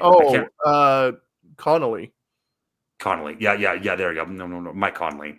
Yeah. Yeah, like even when we had him, like he tried to do the best for us while he was here. He had some good times too. hmm But yeah, like I said, yeah, it's just that they're either playing too much and just getting worn out, or It's that they're not, rotation. or they're not showing their full potential. Yeah. But yeah, The even- funny thing is too is about Utah is like we have so many other pro teams that are better than Utah, like that have better records than Utah, like the Real Salt Lake. We Mhm. have a title there. We have 2 or 3 some of the best players that keep getting back to their hometown or their home country, and they're like getting 4 or 5 goals like in their cups, and then it's like the one thing that's actually super crazy that I don't hear anybody ever talking about, aside from like the hockey team, obviously we already talked about them, but we recently bought the lacrosse team. The greatest Oh. lacrosse team of all time lives here in Utah. They won like 2-3 championships in a row, and they're playing here Whoa. now. It's the Utah Archers, and they are super awesome. I and- didn't know we had one. Yeah, Nice. I know. It's a pro team, and they are dominating. That's And really cool. They have been dominating for like years. It's like, how is it that the number one franchise, the biggest franchise, which is the Utah Jazz, is literally the worst team in all of our sports here? I mean, you can throw anything, any category, and we have something that's better than Utah here, like better than the Jazz. Wow. It's true. Like, think about it. Rio Tinto, we have a championship with Real Salt Lake. Mhm. We have some of the best like gymnastics in the entire world over at the U. We have, heck, if you want to go into it, they have some of the best ballroom dancers coming out of Utah. Everybody that's like on like Dancing with the Stars are from Utah, basically. Mhm. Also, on that note, we have some of the best skiers that have As from skiers. Utah. Mm-hmm. And some snowboarders too. Yeah, there you go. And we even Best, had, best drift car racer of all time from Utah. and even though not from Utah originally, but the headquarters of Natural Circus is here. Yeah. And I was like, dude, just It's so like, much. when are you going to come up with the times?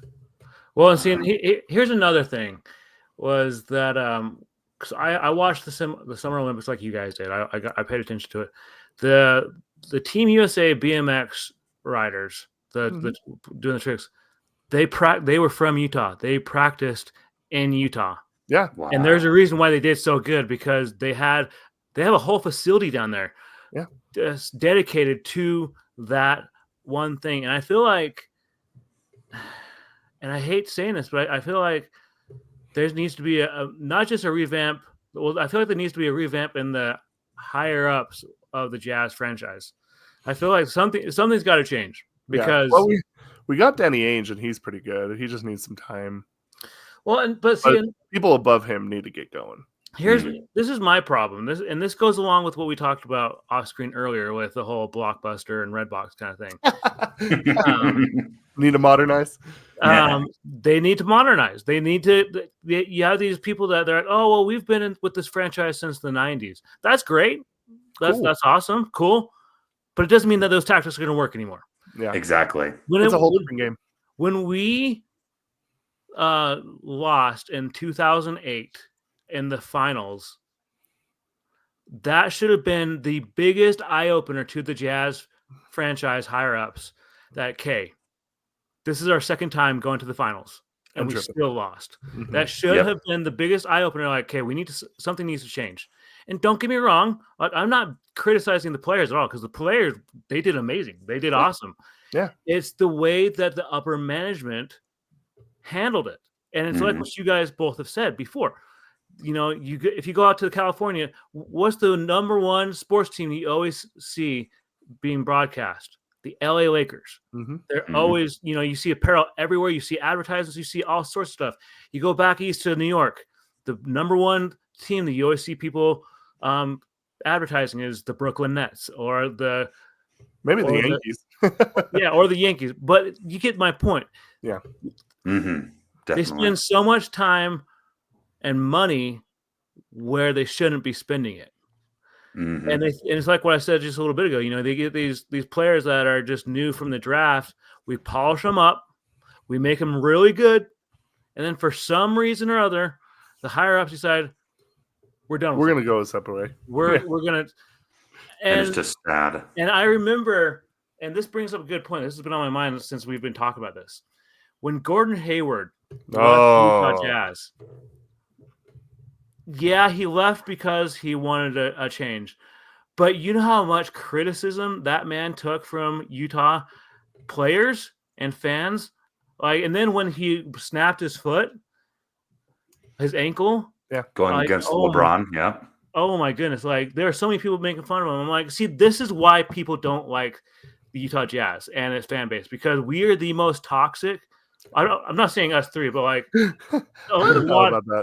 a lot of people in the Utah Jazz fan base. We're vocal. We're definitely the most vocal. We're vocal, and there are some toxic people. Oh yeah, for sure. Unfortunately. And I feel like there's got to be change. There's got to be change, because right now the Utah Jazz are the laughingstock of the NBA. Oh yeah. And especially when it comes to us even trying to have a good season, I would say a couple things that Utah definitely needs is better teamwork, because especially when we do good on our games, like when we beat the Warriors the other day. That was awesome. Oh yeah. I thought that was really cool. I'm like, yeah, way really to go, cool. guys. Way to go. That tells me that spark of hope is still there. That pride of the Jazz is still there. And thank goodness when they changed their uniforms back to the purple, I was like, okay, it's still there. And I will say I am glad they kept that J note though, because I thought that J note is a nice touch. The J note is awesome. Yeah, and you see, that tells me that the spark is still there. You just gotta keep working on it. And definitely this season, definitely not be able to reach up to the finals. Hopefully by next season though, if we could just get it through our thick skulls that we actually can do hard things, we could beat all these other big marketing teams and come up with other strategies. But Tony, like what you said earlier, it's just that the stubborn ways need to change. Because it feels like we're playing the same cards over and over. It's like having that ultimate hand of Uno. You're relying on the same draw fours, you're relying on the same skips, you're relying on the same draw twos, but when you realize someone else is going to use it against you. For sure. So, out of curiosity, when it comes to Utah, do you think that we ever get a major player? Do you think that we ever get a Steph Curry? Do we ever get a LeBron James to ever come here? Ooh. That's a double-edged sword. Yeah, It is a double-edged sword. And here's my reason why. this is my reason why. Like I have friends in the content creation space that are all over the nation and some in other countries. And one of them, he lives in Chicago. His name is Viper. He's a man about tech, and he's a big diehard Chicago Bears fan. Like he loves Chicago Bears. Ooh, poor fool. The Bears. Not Bears. But like, but see, this is the thing. When you think back to the 90s, when it was the Stockton to Malone days, there's a reason why everyone in the league respected Stockton and Malone, because not only did they play hard, they worked together, and they tried to include other people into their plays. Mhm. Like they weren't ball hogs. And I feel like, and I'm not saying that they're all ball hogs nowadays, but I feel like it's like what It's just Justin a said different earlier. game. Yeah. There needs to be a sense of more unity, more teamwork in the Utah Jazz. And I feel like that's one of the reasons why we may not ever get a big time player, because I feel like the teamwork aspect of the Utah Jazz is just not there. Everyone wants to have their shining moment, their moment that everyone will remember him for. Like they want to have their Stockton Malone moment. Yeah. Mhm. And so they don't want to let other people hog their glory. And so that's one of the reasons why I feel like that's one of the reasons why they don't play well as a team. To play devil's advocate, say Utah got someone like who's the point guard from Boston. Ooh, His Fred, I name is don't know. Jason. Something. Jason. I'm looking it up now. Oh, you're good. You're good. His name is the Celtics. Jason. I think. Yeah, Jason Tatum. Oh, Tatum. Okay. Oh yeah. Like I would say that he's fairly. I would say he's fairly good at working as a team with a lot of players, and I think that it's fair to say that he's also a very good player. I think that if we got someone like Jason Tatum, that would probably work out. Now, LeBron James probably not, because I think he actually is a bit of a ball hog, and that's how it was with MJ. Like MJ was a big ball hog, no matter what people want to say. Kobe too, but Mhm. if we had a Jason Tatum, if we had even like a Luka, like I think that would work. Let's see. What I would say to that is, if we did it right, if we did our cards right, if we literally got our heads out of our butts, I bet you we could eventually get a big star player down the road. You think so? However, what I would say to that to help to try to support both points here is, let's see here, like I think what the Jazz needs to focus on right now, rather than focusing on picks to get better players, I still believe we need to work with the current cards that we have, because coming from a marketing standpoint, if the players work together, jersey sales would improve, and people wouldn't just be looking at one player; they'd be looking at several other players. For sure. And then of course, people would want to support their jerseys and say, "Oh, this person's my favorite player. That person's my favorite player." Like if the players could actually get that love and appreciation, I bet it would motivate them to do even better, to try to win more games, to help us try to get up to the stacks gradually and stuff like that. In fact, I do have one quick story that I thought I'd share where teamwork was a really good example. And after this, I gotta get going. So for a church gathering activity, we did a Super Bowl night just recently. We had Super Bowl munchies for food, a great taught lesson, etc. But the activity that we did afterwards, we wanted to play football. It was me and 6 other players. It was a team of 7 and 7. We played inside a small gymnasium. We did not do the traditional first through 4 downs or anything. We just said you have 4 downs to score a touchdown, and if you didn't score, then that was it.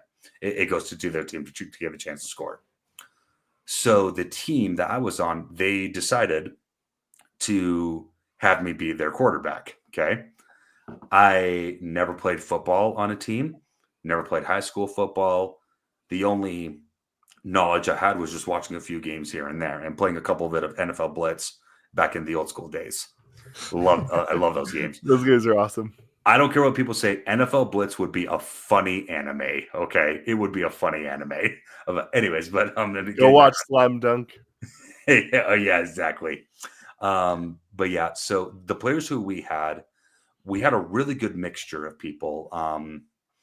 We had some people who were quick runners, and some people who were, very good at blocking for safety, defensive ends, etc.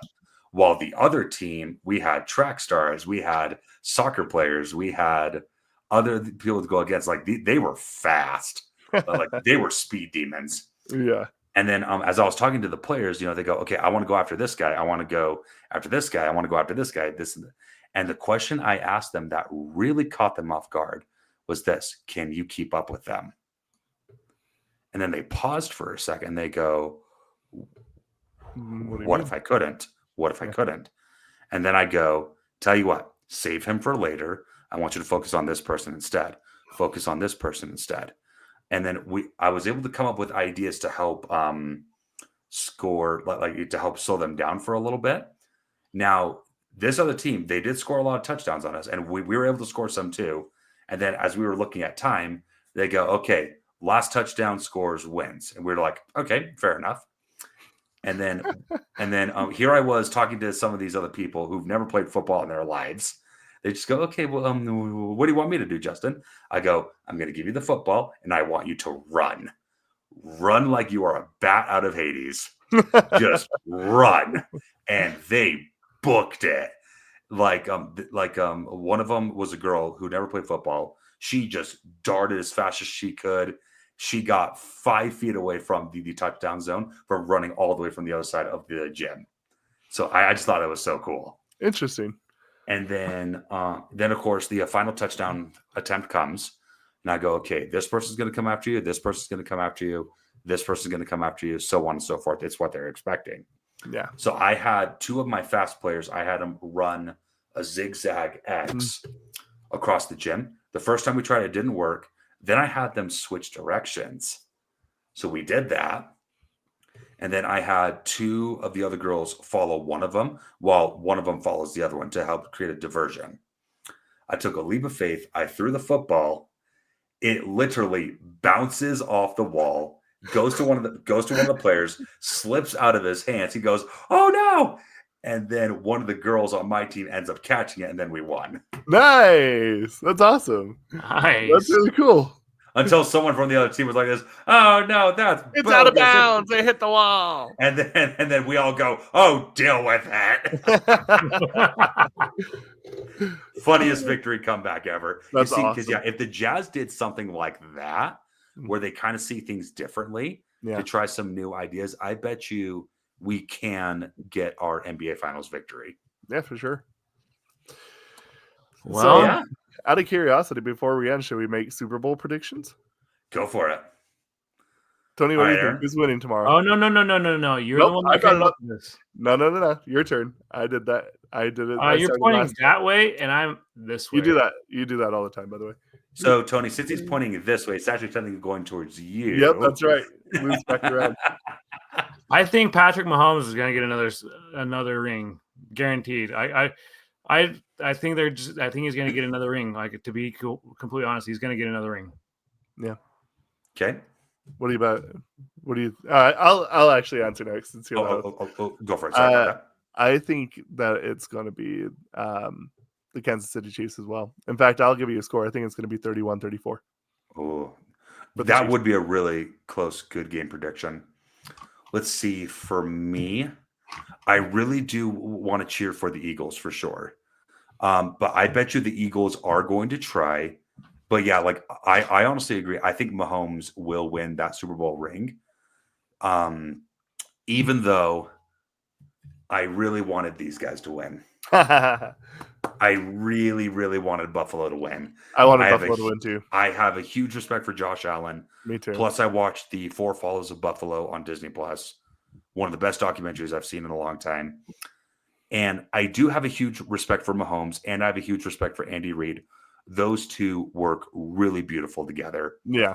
And it's just like what Tony said, upper management, head coaching, they work so good together, especially in tough situations where they don't choke.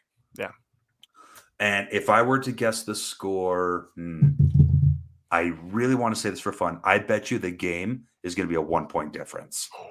Ooh. I'd say it's going to probably be a 2-point difference, and it could end up Probably going 2 pointers. it could end up going into overtime. Especially winner by a 2-point conversion. That would be an interesting one as well, because there's always the field goal attempt too. You always but do 2 point. The way how the Eagles crushed the Commanders, though, I bet you the Eagles will have tricks up their sleeves. It's the tush push. It always works. But yeah, and then all I really want is a really good game, because I'm not gonna lie, that Bills versus the Chiefs game was probably the best football game I've ever seen. It's true. I was like, that was such a good one. I don't necessarily have any like dogs in this fight, because honestly, like, my team fairly recently won a Super Bowl, so I'm pretty good with that. So it's whoever. I mean, best team wins, I guess. But I'm gonna go 31-34 for Kansas City. Okay, I'm gonna go with 27-25 Kansas. Tony? Oh. You awake over there, buddy boy? Oh no, I'm here. I just I'm gonna say 31-34. 31-34 as well. Okay. And I really hope they have really good commercials this year again. So I'm not gonna hold my breath. I'm gonna be honest with you. That's one thing I was thinking about when I was headed back, because I went to the grocery store earlier. I'm like, because I'm normally one of those people. I'm like, I watch the Super Bowl for the commercials, but I feel like the commercials the past so many years have been garbage. Garbage. And so I'm not holding my breath, because now that they already released the trailer that I've been waiting for, Fantastic Four, First Steps, they already released that, and I've already watched it a few times. I don't know if there's many things that I'm looking forward to in regards to commercials or trailers, because they've already released them. Yeah. Actually, you know what? I have one more Super Bowl prediction. Okay. Ooh. This is going to be just me throwing this out there. Okay. Let's hear it. I do not want to press any bad luck on people. Okay. I hate doing that. I'm knocking on wood for you. Now we have rumors that this might be Travis Kelce's last game. Okay. Or at least from what people said. Is that right? What if, I'm just saying, what if either him or Mahomes gets injured so bad it might ruin their football career?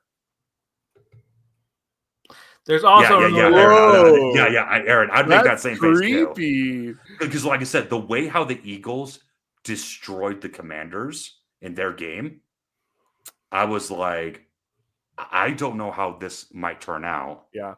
But if I'm being real, I don't know. Just saying. If there's one team that has a chance to stop him, first off, it was the Bills. Second off, it's Saquon Barkley. They don't have good at running offense or defense at all. And I think Saquon Barkley is going to be the make or break deal for Eagles. Because especially the Bills tried so hard on beating them. But my theory when they choked was when they lost all 4 of their downs. Because when Patrick Mahomes got that first down, I hate to break it, but he got it fair and square. Yep, he got it fair and square. And then they won the game fair and square. Yeah. There was a 3-point difference. But I'm just like, oh, dude, if the Bills had their violent defensive players again, like how they did in their first couple games this season, I remember when number 9 just face planted that guy in midair. Was like, something tells me this is going to be a brutal game. I hope so, because I do feel like that sometimes, and I'm not like a conspiracy theorist on this or anything like that, but like it does kind of feel like that they do definitely protect Mahomes a little bit.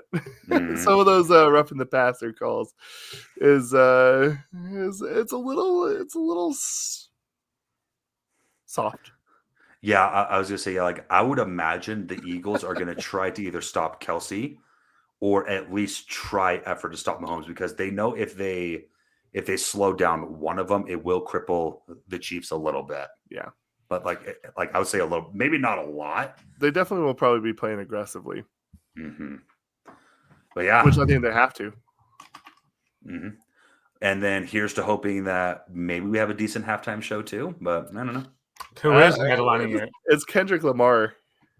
I haven't really heard his stuff a lot. I Actually, only know him as the another one. nope, that's not Kendrick. That's Right. DJ Khaled. DJ Khaled. Yeah, sorry, that's my bad. Kendrick Lamar. Kendrick Lamar, actually, interestingly enough, one cool little fact, at one point had the most expensive music video of all time. Oh, Okay, yeah, I know who that is now. He did a song called Humble, and they used a camera that could like shift around without like needing any help. that's And cool. so yeah, like I'll send it to you guys afterwards, like Oh, that go part for it. anyway. Go for it. Yeah. Because at the time it was really cool because it's like the camera's here and then it shifts over here and then it like shifts over here. And yeah, I guess that camera, I want to say it was like $600,000 an hour to use the camera or something like that. It's gonna be a good camera. Oh yeah, it's phenomenal, but it's one of those ones where it's The fact that I got those two mixed up just shows how much I don't care. yeah. And I also bet you the guy's gonna lip sync too. Maybe, I don't know. Well, the interesting thing is that I think right now a lot of people remember because Kendrick Lamar, he has been pretty big back in the day, especially when he released Humble. But a lot of people probably now know him now more for just absolutely destroying Drake in that one-sided or in that beef that they had where he just owned him every time. Man, TikTok was so fun watching just those two beef it out, and like Drake had nothing on Kendrick. It was crazy. Yeah. Holy cow. Well, I'm not going to hold my breath for a good halftime show. So, and yeah, knowing those halftime shows, I bet you it's maybe going to be 15 or so minutes. Yeah, that's again instead of the traditional 30. Yeah. But yeah, honestly, I'm really hoping for a good game. Mm-hmm. I'm sure both teams are going to do great. Like and this NFL season was really good, especially trying to cheer for Buffalo as well. Oh yeah. Yeah, I mean, I'm a Tampa Bay fan, and I mean, the biggest truth is that even that season has been pretty good with Baker Mayfield. He's been pretty fun for us. And like I will say though, I thought it was a really cool touch when Tom Brady played for Tampa Bay for a little bit just to help them get up higher. Like I thought that was a really nice touch that he did. I actually, I loved that season because that was the first time that there was ever a team that had won a home game during the Super Bowl. Mm-hmm. And I'm not a bandwagoneer fan. Like I actually remember buying my very first jersey when I was like 13 or 14 years old of Tampa Bay. And I had never been able to I never wanted to buy a jersey like before then, but like that happened. And now, I got a Tom Brady jersey. I also got a jersey of Mike Evans as well. And dang. Yeah, he's so good. And then let's hear, I got one last question for you too. And then after this, we go and wrap it up. Yeah. So Aaron, I will start off with you because you make really awesome face expressions, by the way. Okay. So this is going to be a very daring question. Okay. I'm down for it. Feel free to take your time on this, unless if you have an immediate answer, but I'm going to go for it. Okay. So some of our really good football players, we had Tom Brady, we had Patrick Mahomes, and then all the other players we had throughout the years. I want to say maybe within the last 15 or 20 years to give us plenty of room. Yeah. Do you think some of those very good football players who won Super Bowls, who know plays by heart, do you think some of them can make a great head coach? Oh, yeah, absolutely. I mean, I don't think it's going to be Brady because he's already tied up. He's a partial owner of the Raiders, and he's got that huge contract doing broadcasting too. Even though I'm not going to lie, Brady would be an amazing head coach. He would. Especially someone who has a lot of victory under his hands. Mm-hmm. But are you talking about current players or players that have just only recently won Super Bowls? I could talk about current players and players within the last 15 to 20 years, just to give us some room. I actually think if I was somebody to reach out to get some sort of coaching, my first one would probably be going to Peyton Manning first and foremost. He would be a good one. Holy cow. He studies tape. The biggest thing that a lot of people don't understand is that there's nobody that out prepared Peyton Manning. Mm-hmm. If I was going to go for a defensive player, I'm going to go down a little bit of a different route, and I actually would say either Shannon or Sterling Sharp. they have a really good defensive mind. If not, maybe even a Dwight Freeney. Mm. I would like to pick someone from Tampa Bay, but like Simeon Rice or Warren Sapp, I feel like that they're a little not focused enough to be a coach. But I do feel like that you could definitely do like a Shannon or Sterling Sharp as well for a defensive mind. That would be cool. Yeah. For me, the only player who I know who would have a good leader role responsibility, maybe enough to be a coach one day, but only if he wants to. I could see Josh Allen doing it too. Josh Allen, very much so. Yeah, especially how he won the MVP award. Yeah. Even though yes, he wasn't able to go to the Super Bowl this year. I could tell he was really bummed out because he tried so hard. Yeah. But like he was losing to Mahomes too, so it's like even worse. But him, I could definitely see him being a coach one day, if that's something he ever wants to pursue. Yeah. But unfortunately, I don't know any other players at the top of my head besides Peyton Manning. Yeah. And Josh Allen that I know of. But yeah. How about you, Tony? Thinking about that. I could definitely see Peyton Manning. He could definitely be a really good coach. I think if he put his ego aside a little bit more, I could see in the future Patrick Mahomes. I could see Mahomes being a good coach, but I feel like people just think of this guy basically as a god, and so I feel like he would need to set his ego aside, because like when he sets his ego aside and he plays a game, like you take last year's Super Bowl, because I was rooting for the Niners, and sorry, that was my dog. He's just barking at me.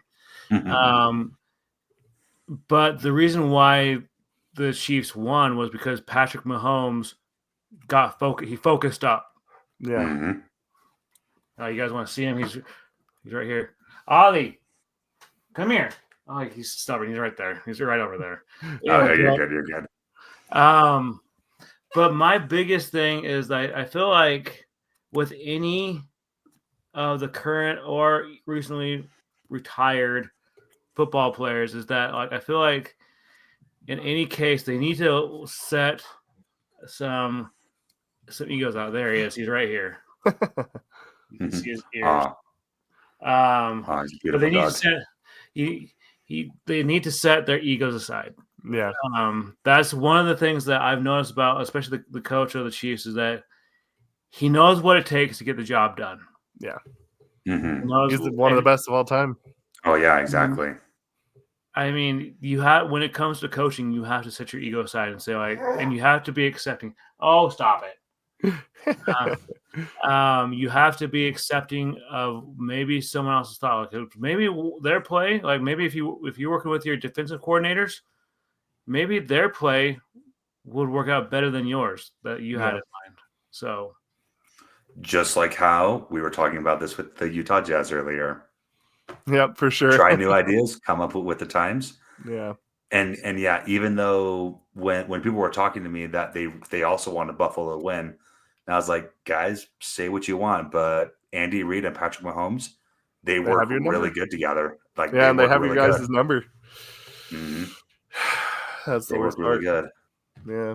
But holy cow, yeah, still one of my favorite games I've ever seen. Yeah, I was like, I thought Buffalo did really good, and there's always next season. You guys are going to be in good condition for a long time. Mm-hmm. That's the truth of it. As long as you can keep Josh Allen and some of the key players there, you're going to be good for a while. For sure. And then for my final thought, I am really hoping we don't have any more players that end up like Antonio Brown. Oh, yeah. You know who I'm talking about. Oh, I know. He had so much potential. Mm-hmm. Such a great player. Yeah. And I did hear a rumor, not sure if it's true. I know that there was rumors that he was going to go to the Patriots when Brady was playing with them during the time. Mm-hmm. And then there was another rumor that he was going to go to Buffalo. I do remember that, yeah. Oh, yeah. And that's where I was like, dude, I bet you Buffalo or New England would have helped him out big time. Yeah. But unfortunately, I guess his ego just got to him. And yeah, I was like, oh, Yeah, he's a very interesting person. It's hard to kind of tell what happened with Antonio Brown I because know. and the truth is, I feel very much like he's very close to the Tyreek Hill. Mhm. They kind of are cut from the same cloth, and it's like what just kind of like Tony was saying, just like for a season, put your ego aside just long enough for them to let them use you properly, and you'll get everything that you wanted and more.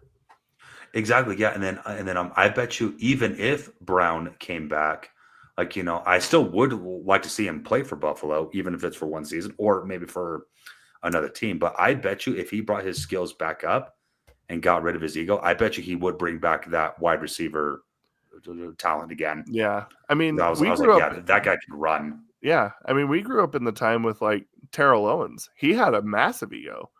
Could you stop Mhm. him? No, you couldn't stop Terrell Owens at all. He was one of the best. Mhm.